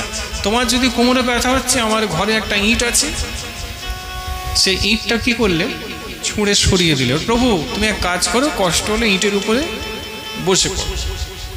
তো ভগবানের নাম যে এই যে বিঠ্ঠল, জেনে রাখো মারাঠি ভাষায় বিঠ্ঠল মানে বিট মানে হয় ইঁট। পুণ্ডলিক ভক্ত ইঁট সরিয়ে দিলেন যখন, তো ভগবান ইঁটের উপরেই কোমরে হাত দিয়ে দাঁড়িয়ে গেলেন। এই দুই কোমরে হাত, ব্যথা হচ্ছে কোমরে, অনেকক্ষণ দাঁড়িয়ে আছে। সেই থেকে যদি পণ্ডরীনাথের দর্শন করতে যাবে, দেখবে মাতা রুক্মিণীও দুই হাত কোমরে দিয়ে আছে, আর ভগবান পণ্ডরীনাথও দুই হাত কোমরে দিয়ে আছে। বলে ভক্ত দাঁড় করিয়ে রেখেছে, সেই থেকে আজও দাঁড়িয়ে আছে। বলে প্রভু সেই পুণ্ডলিক ভক্ত তো আজ চলে গিয়েছে, তুমি এবার তো বসতে পারো। বললে আবার যদি কোনো ভক্ত আমাকে ডাকে, বসে থাকলে যেতে দেরি হবে, দাঁড়িয়ে থাকি, ডাকলেই ছুটে যেতে হবে। বলে তা বুঝলাম, কিন্তু কোমরে হাত কেন? বলে কোমরে হাত এই জন্য, ভক্তকে নিয়ে আমার খুব চিন্তা হয়। আমি ভাবি আমার ভক্তরা যেন ভালো থাকে, ভজন করতে পারে, তাদের এই জগতে যেন এটাই শেষ আশা হয়, তারপরে আর কষ্ট করতে যেন আসতে না হয়। বন্ধু, সংসারে শুধু কষ্ট আছে, সব করে দিন তবু কষ্টই পাবেন, যেন কষ্ট আর করতে না আসা হয়। আর কোনো দুপা অথবা চার পা প্রাণীর মধ্যে দিয়ে তোমার যাতে জন্ম না হয়, তুমি সোজাসুজি আমার কাছে আসতে পারো। তাই কোমরে হাত দিয়ে তোমার কিসে ভালো হয়, মঙ্গল হয়, আমি সবসময় চিন্তা করছি। কোমরে হাত দিয়ে তিনি আজও দাঁড়িয়ে আছেন। তো দাঁড়াবার হেতু এই জন্যই, তো পুণ্ডলিক ভক্তকে অবলম্বন করে পরে বর দিলেন, তোমার প্রতি প্রসন্ন দর্শনও দিলেন, আর বললেন বর চেয়ে নাও। তো পুণ্ডলিক ভক্ত প্রণাম করে বললে প্রভু তুমি যখন আসো এটা দেখতে ভালো লাগে, কিন্তু যখন তুমি পিঠ ঘুরিয়ে চলে যাও এটা আমার মোটেই দেখতে কার ভালো লাগবে না? রাধারানী বলছেন তুমি কাছে এলে আমার ভালো লাগে, আর তুমি যদি দূরে চলে যাও তা তোমার ভালো লাগে না। তা কি চাও? বলে প্রভু যদি এসেছো দ্বারকা থেকে, তাহলে আমি চাই আমাদের এই গ্রামেই তুমি থেকে যাও, এটাই বরে চাই। প্রভু বললেন থেকেই যাও। সেই থেকে বন্ধু, এটা আজ থেকে 750 বছর আগের ঘটনা। মহাপ্রভু হয়েছেন 550 বছর আগে, প্রায় 750 বছর আগে। তো ঠাকুর যে দ্বারকা থেকে স্বয়ং এসেছিলেন মা গো, পুণ্ডলিক ভক্তে দর্শন দিয়ে তাকে বর দিয়ে ভগবান বললেন যে আমি আজ যাব না, আমি কথা দিচ্ছি এই গ্রামে কোমরে হাত দিয়ে আমি রুক্মিণী দেবীকে নিয়ে বাস করব। আজও রয়েছে। আর সেই ভক্তের নামে নিজের নামও রাখলেন, পুণ্ডলিক ভক্তের নামে নাম লিখেছেন নিজের পুণ্ডরিক ভগবান। আর গ্রামের নামও কিন্তু ওনার নামেই আছে, পণ্ডরপুর। পুণ্ডলিক ভক্তের নামেই গ্রামের নাম হয়েছে তো এগুলো অনেক অনেক অনেক অনেক মহিমা আছে, অপরূপ জায়গা। চন্দ্রভাগা নদী বয়ে যাচ্ছে যেন সাক্ষাৎ যমুনা। নদীর সামনে দাঁড়িয়ে যদি দেখবেন চারিদিকে দেবালয়, ছোট ছোট মন্দির দর্শন করবেন, আপনার মনে হবে যেন যমুনার ধারে দাঁড়িয়ে আছে। আমার তো তাই মনে হয়েছে। আর অনেক অনেক ভক্তের অনেক অনেক অদ্ভুত অদ্ভুত মহিমা আছে। বল্লভাচার্যজি যখন পণ্ডরীনাথ ভগবানকে দর্শন করলেন, তো এই সকল মহিমা তিনি নিজেই গাইতে শুরু করলেন। আর ভগবানকে যখন দর্শন করছেন পণ্ডরীনাথকে, তো হঠাৎ করে অনায়াসে বল্লভাচার্যের হৃদয় স্ফুরিত হলো কি, প্রভু আমার খুব ইচ্ছে যে তোমাকে একটু ভাগবত শোনাব। মানে বল্লভাচার্যজি বলছেন, আমি সপ্তাহ ভাগবত পারায়ণ করে প্রভু তোমাকে শোনাতে চাই। পণ্ডরীনাথ ভগবানও যেন বললেন, বেশ বেশ, যদি এসেছো তাহলে একটু ভাগবত আমাকে শুনিয়ে যাও, আমি ভাগবত শুনতে চাই। ভাগবতের শ্রেষ্ঠ শ্রোতাকে স্বয়ং ভগবান। যখনই আপনি ভাগবতের আয়োজন করবেন মা, সামনের আসনে ভগবান বসে, আর কিছুটা দূরে ভগবানের পেছনেই কারা বসে আছেন? ভগবত পার্ষদ। এই জন্য যখন দেখবেন আমরা আরতি করি ভগবান, তো বাঁদিকে দাঁড়িয়ে করি না, করি না? এই যে ঠাকুরকে বামে রেখে কেন প্রণাম করতে হবে বলুন?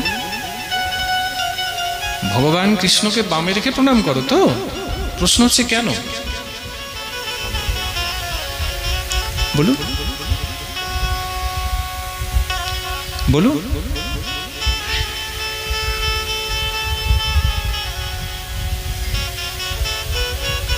আরে বলুন।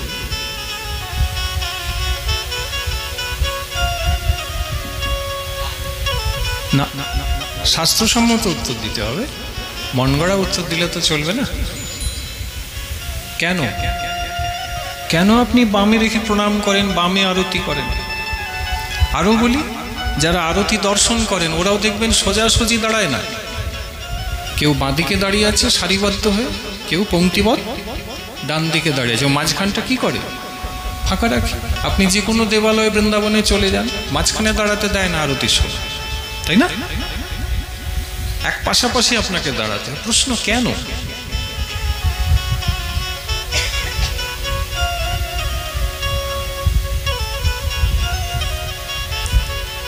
এবার আপনি ভাবছেন যে আপনি এসছেন, আপনি বলবেন। আমরা তো শুনতে বসেছি, কিন্তু আমরা মনে করি আমি তো অধম, আমি অধম এবং পতিত জীব। আপনারা কৃপা দয়া করে আমাকে উঁচু আসন দিয়েছে, আপনাদের পায়ের তলায় বসারই আমি যোগ্য। কাজেই সকলের চরণে প্রণাম করে বলি যে এটা কিন্তু জানতে হবে আপনাকে, যে আমি শুনতে বসছি মানে আমি জানবো না তা তো নয়, জানতে হবে। বিষয় হচ্ছে এই যে শুধু ভক্তমণ্ডলী, ভগবানের যখন আরতি হয় তখন ভগবানের যত পরিকর পার্ষদ তারা সামনাসামনি দাঁড়িয়ে আরতি দর্শন করে। জগন্নাথের যখন আরতি হয়, তোমরা তো জানো জগন্নাথের সোজাসুজি সম্মুখে কে আছে? গরুড়জি আছে না? জগন্নাথ মন্দির রাজদ্বার মানে সিংহদ্বারের পথের সামনে যেটা দাঁড়িয়ে আছে স্তম্ভটি আছে, কোন স্তম্ভ? অরুণ স্তম্ভ। তো অরুণজি দাঁড়িয়ে আছে, অর্থাৎ এই সোজাসুজি নারদ, ধ্রুব, প্রহ্লাদ, জনক, ভীষ্ম, গরুর, অরুণ, কাকভূষণ্ডী আদি যারা পার্শ্বদ মাগো, তারা সকলে সোজাসুজি দাঁড়িয়ে আরতি দর্শন করে, তারা সোজাসুজি প্রণাম করে। কাজে আপনি যদি সোজাসুজি আরতি করেন, ঠাকুরকে প্রণাম করেন, তাহলে তাদেরকে নিজের পা দুটি দেখানো হবে, তাদেরকে নিজের পশ্চাৎ আপনি দেখাবেন। পশ্চাৎ সাধুগুরু বৈষ্ণব পরিবারকে দেখানো যায় না, তাই এক পাশাপাশি দাঁড়িয়ে আড়াআড়ি দাঁড়িয়ে আমাদেরকে ভগবানের আরতি এবং সেবা প্রণাম করতে হবে। এই জন্য সোজাসুজি দাঁড়ানো যায় না, কারণ পরিকর পার্শ্বদরা সোজাসুজি দাঁড়িয়ে আছে, তাদেরকে পশ্চাৎ দেখালে অপরাধ হয়ে যাবে। পশ্চাৎ হচ্ছে অধর্ম ভাগবত অনুযায়ী, আর সম্মুখটা হচ্ছে ধর্ম। এই জন্য পশ্চাৎ দেখাতে নেই, যতটা পারবেন আড়াআড়ি হয়ে যাবে। এই জন্য বৈষ্ণবকে যখন কেউ প্রণাম করে, তো প্রণাম করে পিঠ দেখিয়ে বেরোতে নেই। অনেকে বেরিয়ে যায় এইভাবে, প্রেম সে বলি, আমি তো দেখি বেরিয়ে গেল, এইভাবে প্রণাম করলো দেখি বেরিয়ে গেল। বেড়াবার নিয়ম শুনুন, বেড়াবানি ওইভাবে নয়, এইভাবে বেরিয়ে আসতে হবে। কিছুটা মুখোমুখি এরম বেরিয়ে এবারে যখন দ্বারের বাইরে চলে এলে এবারে সোজা যেমন হাঁটলে সুবিধা হেঁটে যাবে, কিন্তু ওটাও করে না। প্রণাম করলো দিয়ে এমন করে বেড়ালো যেমন চিনি চিনি, ওই একটা করতে হয় আর কি, টুক করে করে বেরিয়ে গেল। তাই হয় কি বলে এই প্রণামে কোনো কৃপা লাভ করতে পারে না। মনে কিছু করবেন না, লেখা আছে তাই বলছি। তো সোজাসুজি বেরোবেন। ভগবত দর্শনের থেকেও মহাদেব বলছেন দেবী পার্বতীকে যে বৈষ্ণব দর্শন আরো দুর্লভ। হ্যাঁ সত্যই তাই। তাই সেই দর্শনটা যেমন তেমন করলে তো হবে না, যদি আপনি কৃপা করুণা লাভ করতে চান। তাই এগুলো তত্ত্বকথা বল্লভাচার্যজি বললেন ভগবান কৃপা করুন, আপনাকে ভাগবত পারায়ণ করে শোনাতে পারি। ভগবান বললে হ্যাঁ, সম্মুখের আসনে আমি বসবো আর আমার পশ্চাতে আমার সকল পরিকর পার্শ্বদ বসে ভাগবত শ্রবণ করবে। সপ্তাহ শোনাবেন। বলে শ্রীমদ্ ভাগবত ভগবান কি জয়। সপ্তাহ শ্রীমদ্ ভাগবত পণ্ঢরপুরে বল্লভাচার্যজি শুনিয়েছেন, মন দিয়ে শুন। তাহলে ইনি একজন বোধহয় বাকি ছিলেন, ইনিও পণ্ঢরপুর বলে এলেন নাকি রে? শুধু আমরাই বাদ। কবে যে যাওয়া হবে কি যায়। এই মন ভালো হচ্ছে, এই মন খারাপ কি করে হবে তা জানি না। ভাগবত পারায়ণ শোনালেন। নাভা গোস্বামী যে ভক্তমালিতে লিখলেন। আচ্ছা, পারায়ণ যখন হয়ে গেল, ভগবানই মূল শ্রোতা। তোমার একটা নিয়ম আছে। কি নিয়ম? বক্তা যদি ভাগবত শোনায় আর শ্রোতা যেই হোক তাকে কিন্তু দক্ষিণা দিতে হবে। বুঝতে পারছেন? শুনেছে কে? পণ্ডরী না, ভাগবত হয়ে গিয়েছে, এবারে কি করতে হবে? দক্ষিণা দিতে হবে। ভগবান দর্শন দিয়ে দিলে। বল্লভাচার্য যে আনন্দ হয়ে, প্রভু তুমি দর্শন দিয়ে দিলে? বলে দেবো না, দক্ষিণা দেবো না? দর্শনটা আমি দক্ষিণায় দিলাম। বাহ প্রভু। বলে হ্যাঁ, তোমার ভাগবত অপূর্ব সুন্দর হয়েছে, আমি প্রসন্ন বদনে তোমাকে দর্শন দিচ্ছি, এটাই তুমি দক্ষিণা বলে গ্রহণ করো। তোমাকে আরেকটা দক্ষিণা দিতে চাই। কি প্রভু? বলে আমি একটা নিবেদন তোমার কাছে রাখতে চাই। বলুন প্রভু, আদেশ করুন। বলে নিবেদন হচ্ছে এই যে বল্লভাচার্য, কি তুমি বিয়ে করো। ভগবান কি বলছে? তুমি দিগ্বিজয়ী পণ্ডিত হয়েছ, তুমি জগৎগুরু হয়েছ, তুমি বিজয়নগর রাজার কাছে আধিপত্য লাভ করেছ, তুমি গুরু চরণাশ্রয় করেছো, তোমার গুরুদেব দীক্ষা হয়েছে, তারপর তুমি বদ্রীনাথে বদ্রীনারায়ণ বেদব্যাস উদ্ধবজিকে দর্শন করেছো, তারপর তুমি এখন আমার দর্শন পাচ্ছ। দিয়েছি তোমাকে দর্শন। আমি বলছি তুমি এইভাবে বৈরাগী আর থাকবে না, তুমি এবার বিয়ে করো। এই যে একটা ভাবনা চলে, এখানে একটা সূত্র আছে যে বিয়ে করলে কি ভজন হবে। আপনি দেখুন ভগবান নিজে এখানে বিয়ে করতে বলছে। ভগবানও কিন্তু পিতা মাতা যারা বিয়ে করেছে তাদের ঘরেই আসে বন্ধু। ভগবান তো আর আকাশ থেকে নামে না। হয় নন্দ বাবা হবে, মা যশোদা হবে, সেখানে গোপালজি গোকুলে আসবেন, অথবা কংসের কারাগার হবে, যেখানে দেবকী মা হবে, বসুদেব বাবা হবে, সেখানে বসুদেব কে অবলম্বন করে বাসুদেব আসবে। অর্থাৎ বাবা মা না হলে তো ভগবানের এই জগতে আসা। তো এই গৃহস্থকে অবজ্ঞা করবেন না বন্ধু। মহাপ্রভুর যত ভক্ত তার 95 ভাগ হচ্ছে গৃহস্থ, আর 5 ভাগ হচ্ছে বৈরাগী ত্যাগী বাবাজি। এগুলো দয়া করে বুঝুন। একটা চলছে এই মুহূর্তে আর কি, যে বাবাজি না হলে ভজন হয় না। আরে 95 ভাগ তো মহাপ্রভু ভক্ত গৃহস্থ ছিল। বেশ কিছু আছেন বলেন না বাবাজি হতে হবে, কৌপিন ধরতে হবে, গৃহত্যাগ করতে হবে। গৃহত্যাগ করে কি করবেন? ধর্মশালা, বড় বড় মন্দির, রসই উৎসব ভান্ডারা, এগুলোই যদি করতে হয় তাহলে গৃহস্থই হয়ে করুন না। বাবাজি হলে এক গাছের তলায় থাকতে হবে, নিষ্কিঞ্চন হতে হবে, একদিনে মাধুকরী করতে হবে, অখণ্ড ব্রজবাস করতে হবে। কোনোটাই তো আপনি করেন না মশাই। গৃহস্থ থেকে বেশ কিছু বাবাজি সম্পত্তি করে নিয়েছে, আপনি মাথা খারাপ হয়ে যাবে, চিন্তা করতে পারবেন না। ইহা সত্য, এটা কলিযুগ চলছে। কাজেই পণ্ডরীনাথ ভগবান বললেন বল্লভাচার্যকে, আমি দ্বিতীয় যেটা তোমাকে বললাম সেটা হচ্ছে তুমি বিয়ে করো। এবার বল্লভাচার্য খুব সুন্দর কথা বলছে, প্রভু তুমি আমার মনটি খুব ভালো করেই জানো। বলে হ্যাঁ জানি। প্রভু আমি বিয়ে করতে কিন্তু চাই না, কেন? হেসে হেসে ভগবান বলছে, কেন? বলে, প্রভু, আমার যতখানি ভালোবাসা মমত্ব সব কিছু ওই তোমার চরণেই আমি সঁপে দিয়েছি। ওই তোমাকে ছাড়া আমার আর কাউকে ভালো লাগে না। এইবার প্রভু তোমার কথা মতন যদি আমি বিয়ে করি, তাহলে আমার যে পূর্ণ ভালোবাসা তোমার চরণে ছিল তার এক ভাগ কিন্তু আমার স্ত্রীর কাছে চলে যাবে। বলছেন কথাটা খুব ভালো লাগবে, আমারও খুব ভালো লেগেছে। আচ্ছা, স্ত্রীর কাছে এক ভাগ যাবে, তারপর স্ত্রীর থেকে যদি সন্তান সন্ততি হয় পড়ে, তাহলে সেখানেও আরেক ভাগ ভালোবাসা আমার চলে যায়। প্রভু, আমার এই ভালোবাসাতে আমি সংসারের ভেজালটা মেশাতে চাই না, তাই প্রভু আমি বিয়ে করতে চাই, আমি শুধু তোমাকে ভালোবাসতে চাই।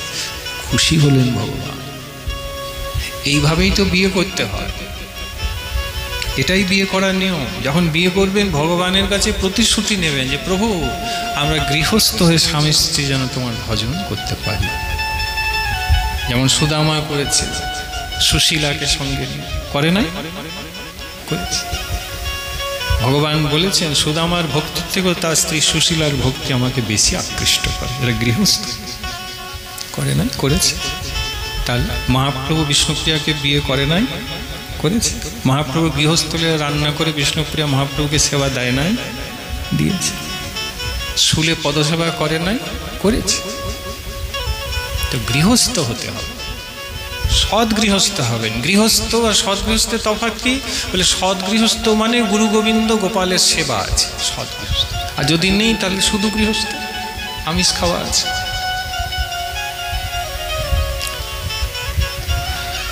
তো বলে প্রভু, ভালোবাসার ভাগ হয়ে যাবে, তাই প্রভু আমি বিয়ে করতে চাই না। ভগবান পণ্ডরীনাথ তখন প্রসন্ন হয়ে বল্লভাচার্যকে বলেছিলেন, তুমি নিশ্চিন্ত থাকো, তুমি বিয়ে করলেও তোমার স্ত্রী এবং সন্তানের প্রতি তোমার মমত্ব জন্মাবে না। আমার আশীর্বাদে তোমার ভালোবাসা অখণ্ড এবং অবিভক্তভাবে সব দিনের জন্য আমার চরণেই থাকবে। এই ভগবান যখন বর দিলেন তখন বললেন, আর তো আর বলার কিছু নেই। তখন বললেন, ঠিক আছে, তাহলে প্রভু আশীর্বাদ করো, আমি বিয়ে করব। ও ভগবত ইচ্ছাতে বল্লভাচার্যজি বিয়ে করেছে। যখন ওখান থেকে চলে এলেন তো আচার্য তিনি এসে কাশীতে এলেন, তীর্থ পর্যটন করে পিতামাতাকে প্রণাম, বিশ্বেশ্বর মহাদেবকে প্রণাম, ভগবতী গঙ্গাকে প্রণাম, স্নান প্রদক্ষিণ করলেন। এবং কাশীতে এক বিপ্র ছিলেন যার নাম ছিল শ্রী দেবভট্টজি। এই দেবভট্টের কন্যা, একমাত্র কন্যা, সুশীলা, সুন্দরী, গুণবতী, রূপবতী, সর্বগুণ সম্পন্না এই দেবভট্টের যে কন্যা, তার সাথে বিধিবৎ শ্রী বল্লভাচার্যজি আজকে বিবাহ করে নিলেন। যখন বিয়ে করলেন ভগবানের কৃপাতে, পরবর্তীতে পিতামাতা অতি বৃদ্ধ এবং অসুস্থ হওয়ায় কিছুদিন পরে পিতামাতা উভয় দেহ রাখলেন। পিতামাতার কার্যগুলি সুষ্ঠুভাবে সম্পাদিত করে কাশীতে বাবা বিশ্বনাথ যেন স্বপ্নদান দিয়ে বলে দিলেন, বল্লভাচার্য, কাশীতে আর তোমার থেকে লাভ নেই, তুমি এবার বৃন্দাবন গমন করো। বলি বৃন্দাবন ধাম কি জয়। বলে তুমি ব্রজে যাও, তোমাকে ব্রজে যেতে হবে, ব্রজে গেলে তোমার ওখানে কাজ আছে। তো যখন ব্রজে আসেন, তো প্রথমে ব্রজে আসার মুখে তিনি চুনারগড়ে আসেন। চুনারগড়েও এসে ওখানেও বহু মানুষকে তিনি কৃপা করেন। সস্ত্রীক যাচ্ছেন কিন্তু মনে রাখবেন, বিয়ে হয়ে গেছে, সঙ্গে স্ত্রী আছে। চুনারগড় থেকে এসে বল্লভাচার্য যে আরো বেশ কিছুদিন পরে প্রয়াগে এসে পৌঁছলেন। প্রয়াগ যেখানে কুম্ভ হয়েছিল, প্রয়াগে এসে পৌঁছলেন। যখন প্রয়াগে এসে পৌঁছলেন তো প্রয়াগে যমুনার ওপারে তিনি সস্ত্রীক বাস করতে লাগলেন। দেখুন, বৃন্দাবনে যাত্রা করেছেন, মন দিবেন, কিন্তু বল্লভাচার্যের জীবনীটা এই প্রকার, যিনি সোজাসুজি ছুটে বৃন্দাবন যান নাই। কখনো চুনারগড়ে বেশ কয়েক মাস থেকে গিয়েছেন, আবার যখন প্রয়াগে এলেন তো প্রয়াগ দর্শন করলেন, যমুনাকে প্রণাম করলেন, যমুনার ওপারে গেলে ওই গ্রাম ওনার ভীষণ পছন্দ হয়ে গেল। ওই গ্রামের নাম আজও রয়েছে আড়াইল। কি নাম একবার বলুন? আড়াইল। কেন বলতে বলছি জানেন? কারণ এই নামটা চৈতন্য চরিতামৃতে আছে, এই জন্য বলতে বললাম। এইবারে ভক্তমালী থেকে আমরা চরিতামৃতে প্রবেশ করি। আড়াইল গ্রামে এলেন, যমুনার ওপারে আজও আছে। যদি কখনো প্রয়াগে যাও, ওখানে বল্লভাচার্যের পীঠ আছে। বল্লভাচার্যের 84টি মোট ভারতবর্ষে আসন আছে। রাধাকুণ্ডে যদি যাও, শ্যামকুণ্ডের মুখোমুখি সিঁড়ি বেয়ে যে বৈঠক আছে, ওটা বল্লভাচার্যের বৈঠক। গোবিন্দকুণ্ডে ঢুকে যাও, বৃন্দাবন, গোবিন্দকুণ্ডে ঢোকার মুখে যে বৈঠক, ওটি বল্লভাচার্যের বৈঠক। এই প্রকার ভারতবর্ষে 84টি বৈঠক আছে, মানে আসন আছে। আচার্যরা আছেন, পুষ্টি সম্প্রদায়, বল্লভাচার্য সম্প্রদায়, বল্লভী সম্প্রদায়, সেবা পুজো নিয়ে তারা রয়েছেন। তো মাগো, আড়াইল যে প্রয়াগের স্থান যমুনার ওপার, ওখানে বল্লভাচার্যের স্বস্তিক থাকতে লাগে। এখানেই ওনার জীবনে সব থেকে সর্বশ্রেষ্ঠ ওনার জীবনে প্রাপ্তি হয়েছে কি না, মহাপ্রভু যখন ব্রজে অবস্থান, মানে মহাপ্রভু যখন বৃন্দাবন আগমন করলেন,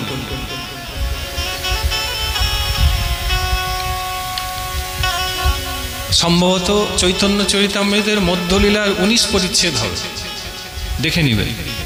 সম্ভবত মহাপ্রভু বৃন্দাবন গমন, মহাপ্রভু যখন বল্লভাচার্যকে সঙ্গে লয়ে ব্রজে এলেন, তো ফেরার মুখে যখন বৃন্দাবন থেকে মহাপ্রভু ফিরছেন, তখন মহাপ্রভু প্রয়াগে 10 দিন অবস্থান করেছে। প্রেমসে বলি, খুব মন দিবেন যারা গৌর ভক্ত। প্রয়াগে যখন গৌর আমার 10 দিন অবস্থান করলেন, তো ওই 10 দিন শ্রী রূপ গোস্বামীকে এবং অনুপম গোস্বামীকে কৃপা করলেন। চরিতামৃত শ্রীরূপ গোস্বামীকে মহাপ্রভু 10 দিন সকল ভক্তিতত্ত্ব শিক্ষা ওখানে দিলেন। তোমার চাখাইতে কহিতার এক বিন্দু। আর যখন শিক্ষাদি দিলেন 10 দিন প্রয়াগে মহাপ্রভু রয়েছেন, যমুনার ওপারে বল্লভ ভট্টজি জানতে পারলেন যে মহাপ্রভু এসেছেন প্রয়াগে। তখন করলেন কি, কয়েকজন নিজের শিষ্যকে লয়ে নিজেই নৌকায় দাঁড় ধরেছেন মা, আর বলছেন শীঘ্রই করে চলো, মহাপ্রভুর দর্শনে যেতে হবে। বল্লভাচার্যজি নিজে নৌকো চালিয়ে যমুনার ওপার থেকে এপারে এসে মহাপ্রভুকে দর্শন করে সাষ্টাঙ্গ দণ্ডবোধ প্রণাম করে আপ্লুত হয়ে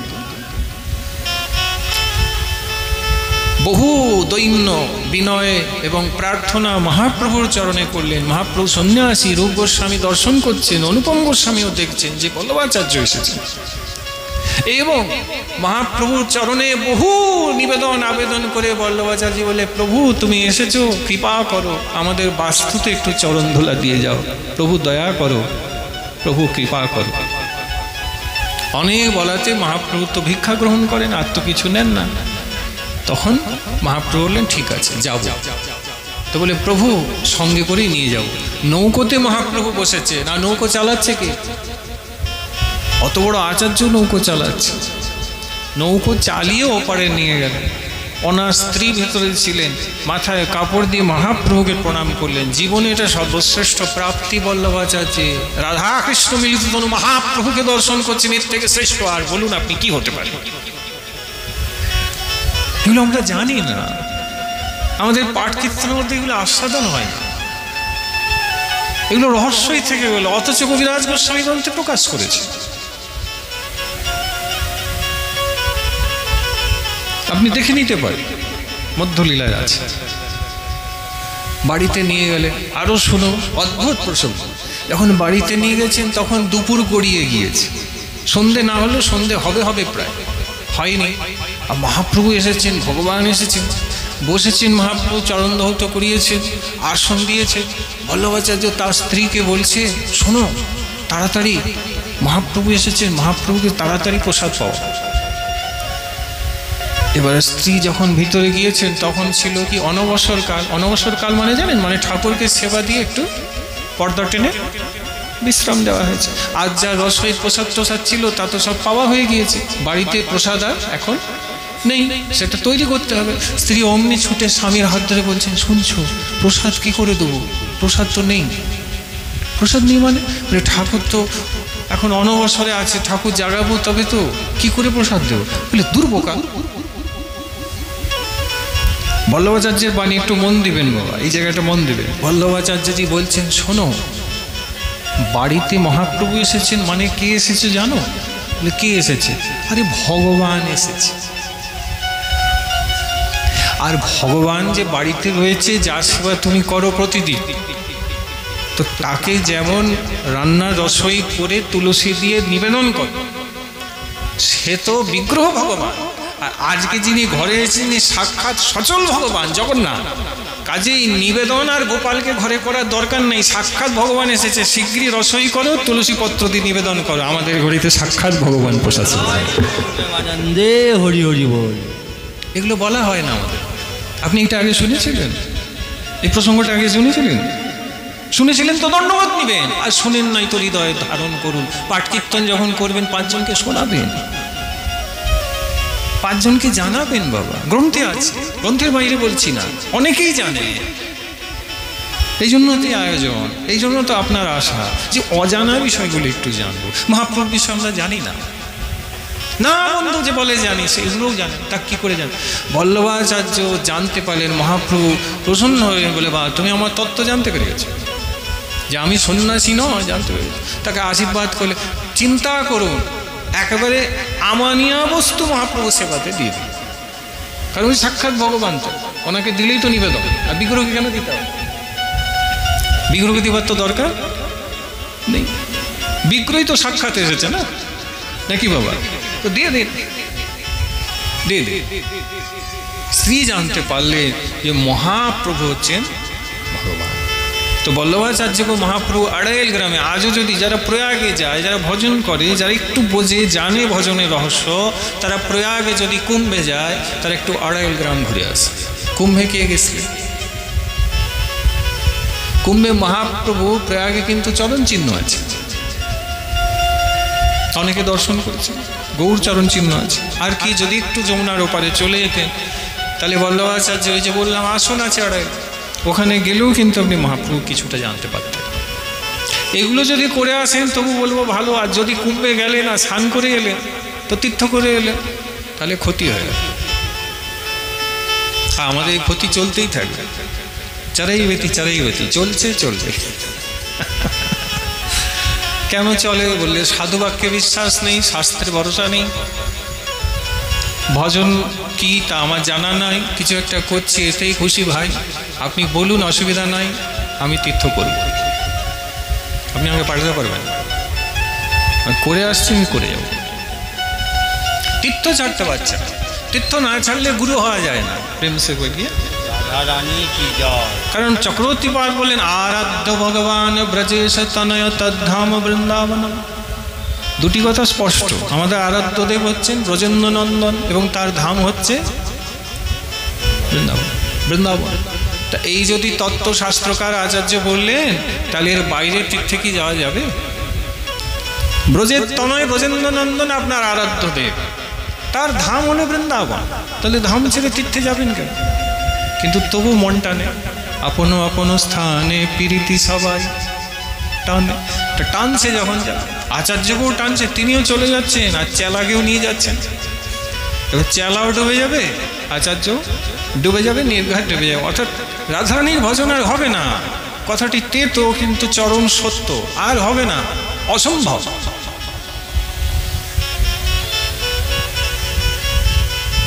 বলো জয় নিতাই। তো বৃন্দাবন যাওয়ার পথে যদি আড়াইল গ্রামে থেকে গেলেন বেশ কিছু মাস, তো মহাপ্রভু স্বয়ং বৃন্দাবনের ঠাকুর রাধাকৃষ্ণ মিলিত তনু বল্লভাচার্যের গৃহে এসে তাকে দর্শন দিন। এইটি তার সর্বোৎকৃষ্ট পাওয়া।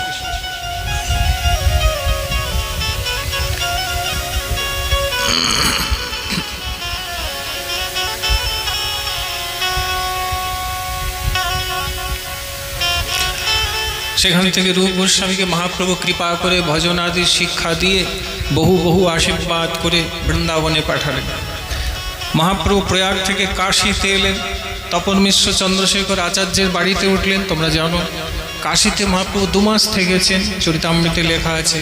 2 মাস সনাতন গোস্বামী পাদ যদি কাশীতে এলেন, মহাপ্রভু 2 মাস সনাতন গোস্বামীকে শিক্ষা দিলেন। চরিতামৃতে যাকে সনাতন শিক্ষা বলা।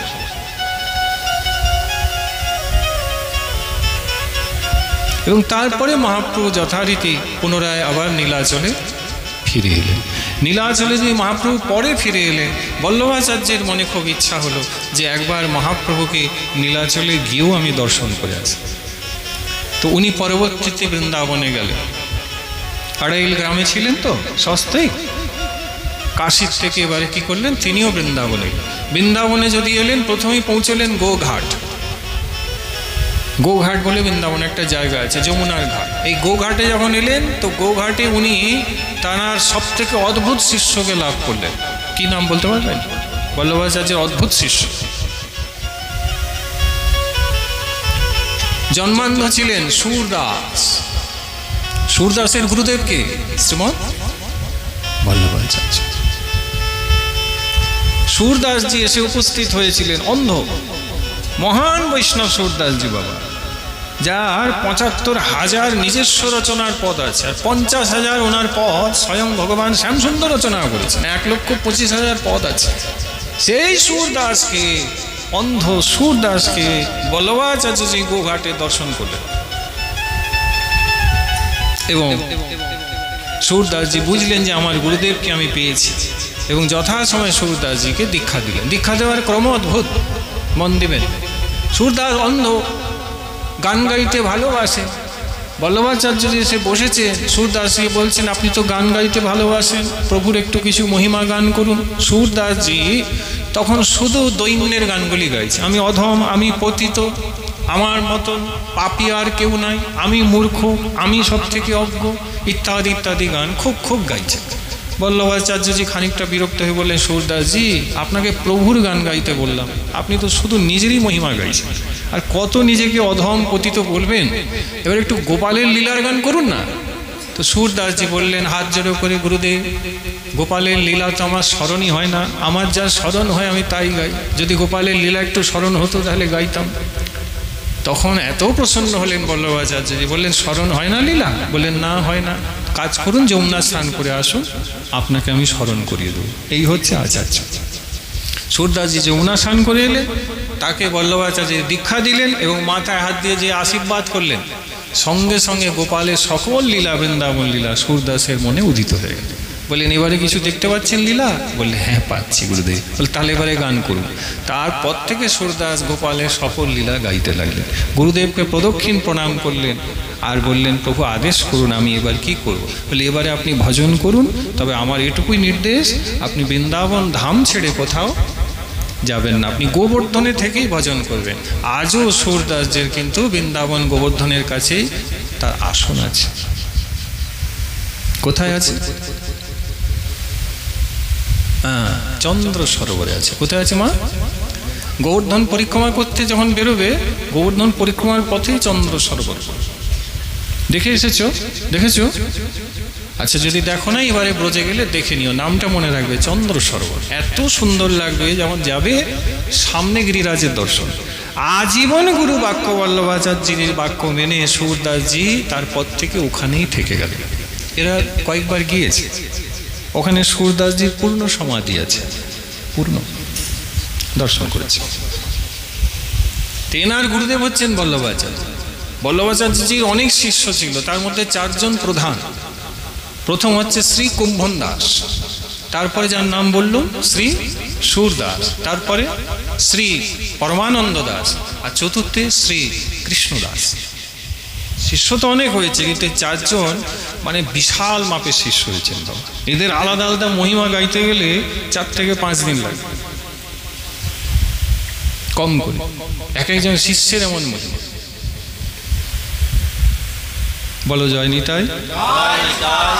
একবার হরে কৃষ্ণ হরে কৃষ্ণ কৃষ্ণ কৃষ্ণ হরে হরে, হরে রাম রাম রাম হরে হরে, হরে কৃষ্ণ কৃষ্ণ কৃষ্ণ হরে হরে, হরে রাম রাম রাম হরে হরে, হরে কৃষ্ণ কৃষ্ণ কৃষ্ণ হরে হরে, হরে রাম রাম রাম হরে। যাই হোক মাগু, সুরদাস আদিকে কৃপা করলেন, ব্রজবাস করছেন। তেনার হৃদয়ে কিন্তু গোপালের লীলা খুশ পূরণ হয়। বাৎসল্য রসে তেনার উপাসনা। রুদ্র সম্প্রদায়ে কিন্তু যে উপাসনা পদ্ধতি দেখানো হয়েছে সেটি হচ্ছে গোপালের বাৎসল্যময়ী উপাসনা। আমাদের যে গৌড়ীয় সম্প্রদায়ে যে উপাসনা আছে সেটা হচ্ছে রাধা কৃষ্ণের মধুর উপাসনা, কিন্তু রুদ্র সম্প্রদায়ে যে উপাসনা সেটা হচ্ছে বাৎসল্য রসের উপাসনা। আজও ওইভাবেই কিন্তু সেবা পরিপাটি চলে আসছে। গোকুলে পৌঁছলেন, গোপালের স্থান। গোকুলে যখন এলেন বিশ্রাম ঘাট দর্শন করলেন, প্রণাম করলেন, যমুনা মহারানীকে দর্শন করলেন। বলিয়ে যমুনা মহারানী কি জয়, বলি যমুনা মহারানী কি জয়। প্রণাম করলেন, যমুনার জয় দিলেন। যমুনাকে খুব শ্রদ্ধা ভক্তি করতেন। শ্রী বল্লভাচার্যজি যমুনাকে দর্শন করে যমুনাষ্টকম রচনা করলেন। আজও গৌড়িয়াদের মধ্যে সকলের মধ্যে মাগো বৈষ্ণব যারা হয়েছে যমুনাষ্টকম যদি কেউ পাঠ করেন তুমি জানবে ও রচয়িতাকে বল্লভাচার্য। যখন যমুনাষ্টকম পাঠ করলেন, উচ্চেশ্বরে গাইলেন, স্ফুরণ হয়েছে তেনার। গাইলে কি হলো জানো? সাক্ষাৎ যমুনা মহারানী দেবীর রূপ ধারণ করে ওনাকে দর্শন দিয়ে দিলেন। যমুনা মহারানী দর্শন দিলেন বল্লভাচার্যকে। প্রসন্ন বদনে যমুনা মহারানী বললেন, আপনার প্রতি আমি প্রসন্ন হয়েছি, আপনি কি চান বলুন। বলে কিছু চাই না, কৃপা করুন যেন ধামে রাধারানী করুণা পাই, গোপালের দর্শন পাই। বলে গোপাল দিতেই আমি এসেছি। তখন যমুনা মহারানী নিজের হাতে একটি ছোট্ট গোপাল বল্লভাচার্যের হাতে তুলে দিলেন, যে ঠাকুরের নাম হচ্ছে নবনীত প্রিয়া। কি নাম?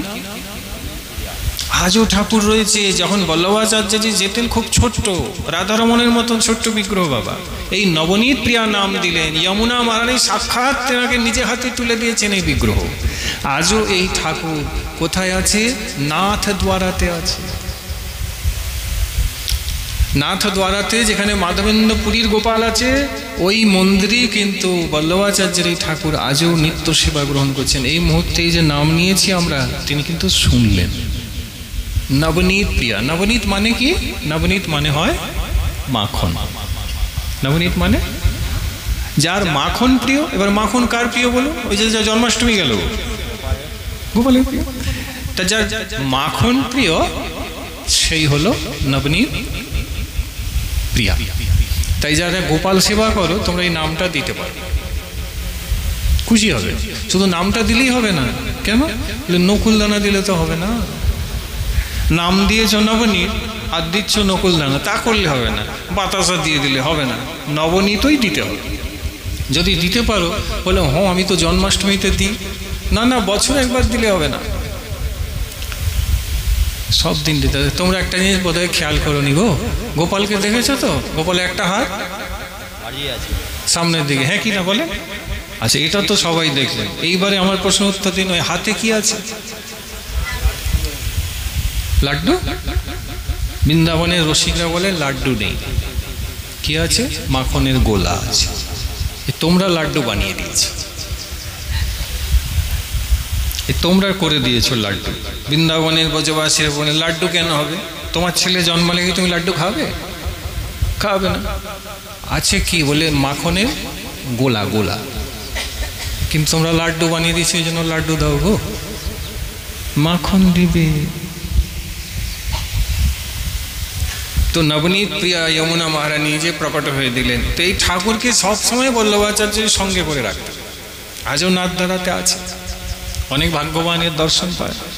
বলে নবনীত প্রিয়া ভগবান কি, বলে নবনীত প্রিয় গোপাল দেব কি, শ্রীমত বল্লভাচার্য কি, যমুনা মহারানী কি জয়। আজও গোকুলে ওনার বৈঠক আছে। এই নবনীত প্রিয়াকে নিয়ে অনেক লীলা মাগে। বল্লভাচার্যজি একদিন জপান্নি করছিলেন, নেত্রবন্ধ করে লীলা স্মরণ করছিলেন, নবনীত প্রিয়াকেই চিন্তন করছিলেন। যখন পরে নেত্র খুলেন, লীলা স্ফুরণ বিরাম পায়, তখন দেখে তার ঠাকুর তার সম্মুখে নাই। চারিদিকে চিৎকার করতে শুরু করলে, হায় আমার ঠাকুর কোথায় গেল, খোঁজো খোঁজো। শিষ্যরা খুঁজছে কিন্তু ঠাকুরকে খুঁজে পাচ্ছে না। অনেক খুঁজেও যখন ঠাকুরকে খুঁজে পাওয়া গেল না, তখন তো তিনি অবাক হলেন, হায় প্রভু তুমি প্রকট হয়ে গেলে, আবার কোথায় গেলে?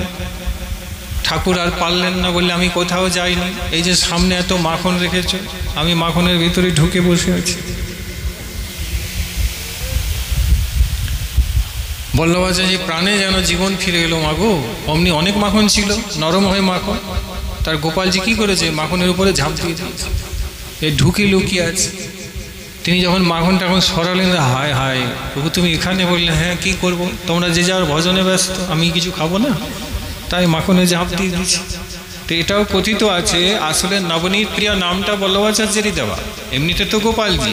তিনি যখন জানতে পারলেন যে তোমার মাখন বড় প্রিয়, মাখনে তুমি ঝাঁপ দিয়ে দিয়েছো প্রভু, তাই তোমার নাম আমি দিয়ে দিলাম নবনীত প্রিয়। তো এই নামটা বল্লভাচার্য দিয়ে দিলাম, বলে মাখন প্রিয়, তাই তোমার নাম হয়ে গেল নবনীত প্রিয়। এই কথা আজকে তোমাদের সবাইকে গোপালজি জানিয়ে দিল যে যতই নাড়ু দে, যতই লাড্ডু দে, কাঠি গজা দে, কিন্তু সঙ্গে একটু ভালো করে গোমাতার মাখন দিবে। কোন গোমাতা? দেশি, বিদেশি না, দেশি গোমাতার মাখন দিবে। দিলে কি হবে? বলে দিলে কৃপা হবে। বলিয়ে জয় জয় শ্রী রাধে শ্যাম। এই প্রকার তিনি বৃন্দাবনে গোকুলে রইলেন এবং বিশেষ গোপালজির সেবা করলেন, ঠাকুরকে সঙ্গে করে রাখেন, বহু বহু আচার্যকে কৃপা করলেন। তারপরে বেশ কিছু বছর পরে বল্লভাচার্যের ইচ্ছে হলো, এই যে বললুম যে জগন্নাথকে যাব, সচল এবং অচল দুই জগন্নাথকে দর্শন করব।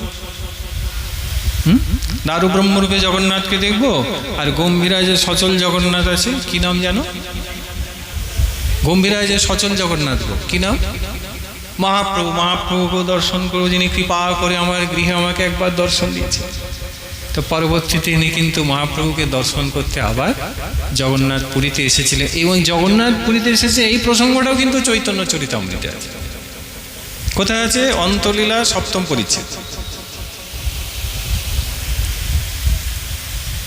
যতটুকু মনে পড়ছে সপ্তমই হবে বোধহয়, অন্তলীলা আপনি দেখে নেবেন। কবিরাজ গোস্বামী লিখেছে যে বল্লভ ভট্টের সাথে মহাপ্রভু জগন্নাথ শ্রীক্ষেত্রে মিলন। ইনি যে বল্লভ ভট্ট বলা হচ্ছে, ইনি বল্লভাচার্য। ওখানে নামটা বলা আছে বল্লভ ভট্ট। এইবারে বাবা বুঝতে পেরেছে, ইনি বল্লভাচার্য, একই ব্যক্তি, আলাদা নয়। তো জগন্নাথ পুরীতে এলেন, জগন্নাথ ভগবানকে তিনি দর্শন করলেন, শিষ্য বেশ কিছুকে নিয়ে এসেছিলেন, আর ইচ্ছে খুব হলো মহাপ্রভুকে দর্শন করব। গম্ভীরায় গেলেন, মহাপ্রভুকে দর্শন করে প্রণাম করলেন। নমো মহাবদন্নায় কৃষ্ণ প্রেম প্রদায়তে কৃষ্ণায় কৃষ্ণ চৈতন্য নামনে গৌরত্বিষে নমঃ। नमो आनंदलीलामय विग्रहाय हेमावदिव्यच्छवि सुंदराय तस्मै महाप्रेम रसप्रदाय श्री चैतन्य चंद्राय नमो नमस्ते। মহাপ্রভুকে প্রণাম করলেন, দর্শন করলেন, আর বড় চৈতন্য চরিতামৃতে লেখা আছে বড় নম্রচিত্ত বাক্য আদি বলিলেন, এবং তার দৈন্যের কথাগুলি উল্লেখ করে বারবার মহাপ্রভুর চরণ বন্দনা করলেন। কিন্তু মহাপ্রভু তার প্রতি প্রসন্ন হলেন না। প্রেম সে বলিয়ে রাধা রানী কি জয়। কেন প্রণাম করছে, প্রসন্ন হচ্ছেন না কেন? মহাপ্রভু অন্তর্যামী সর্বজ্ঞ ভগবান, মহাপ্রভু দেখতে পাচ্ছেন যে বল্লভের হৃদয়ে কিন্তু অভিমান এসে গেছে। অভিমানী ভক্তিহীন জগ মাঝে সেই দিন বৃথা তার অশেষ ভাবনা। অভিমান হলে ভক্তি আর থাকে না, চলে যায়। মহাপ্রভু দেখছেন, হায় যাকে আড়াইলে আমি এত কৃপা করলাম, হায় তার হৃদয় অভিমান এলো কি করে? তাই মহাপ্রভু তাকে আর কৃপা করতে পারছেন। এখন অভিমানটা কিসে, কি অভিমান হয়ে গেল? প্রণাম করছি তবু মহাপ্রভু বলছেন অভিমান আছে। বল্লভ ভট্ট বলছেন প্রভু একটু ভাগবত শোনাবো। মহাপ্রভু বলছেন আমি ভাগবত জানি না, আমি ভাগবত শুনতেও পারি না, আমাকে আমার গুরুদেব নাম করতে বলেছে, আমি হরিনাম করি। তখন বল্লভ ভট্ট, প্রভু তাহলে একটু হরিনাম শোনাবো, হরিনামের মহিমা লিখেছি বলবো। বলে হরিনামের অত মহিমা আমি জানি না, শ্যাম সুন্দর আর মদন মোহন এইটুকুই জানি, আমার অত শোনার সময় নেই, আমি শুনতে পারি।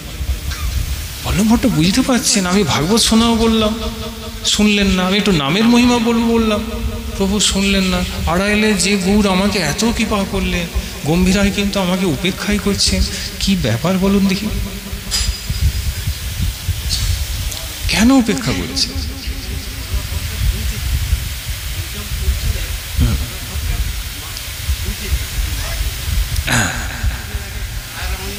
হ্যাঁ ওইটা বলছি, এটা কেন, কি ব্যাপার, এত উপেক্ষা, এত অবজ্ঞা করছেন? মহাপ্রভু আগের মতন আর ব্যবহার করছেন না। অনেক প্রসঙ্গ আছে, বাবা কিছুটা আলোকপাত করলেন কৃপা করে, কিন্তু আমাদের তো আর সময় নাই। মিনাল এসে গেছে, পঞ্চপ্রদীপ রেডি করে নিয়েছি, আমাকে ওই দিকটা দেখতে হবে। তাই যেগুলো আপনি বলছেন ওগুলো আছে, তবে কেন উপেক্ষা করছেন, কি কারণে করছেন, হ্যাঁ, এই দিকটা আমরা আবার আগামীকাল আস্বাদন করবো। এখন আমাদের বসতে হবে, বসুন, এখন আরতি হবে, পাঠ কীর্তনের গানে বিশ্রাম হবে, তারপরে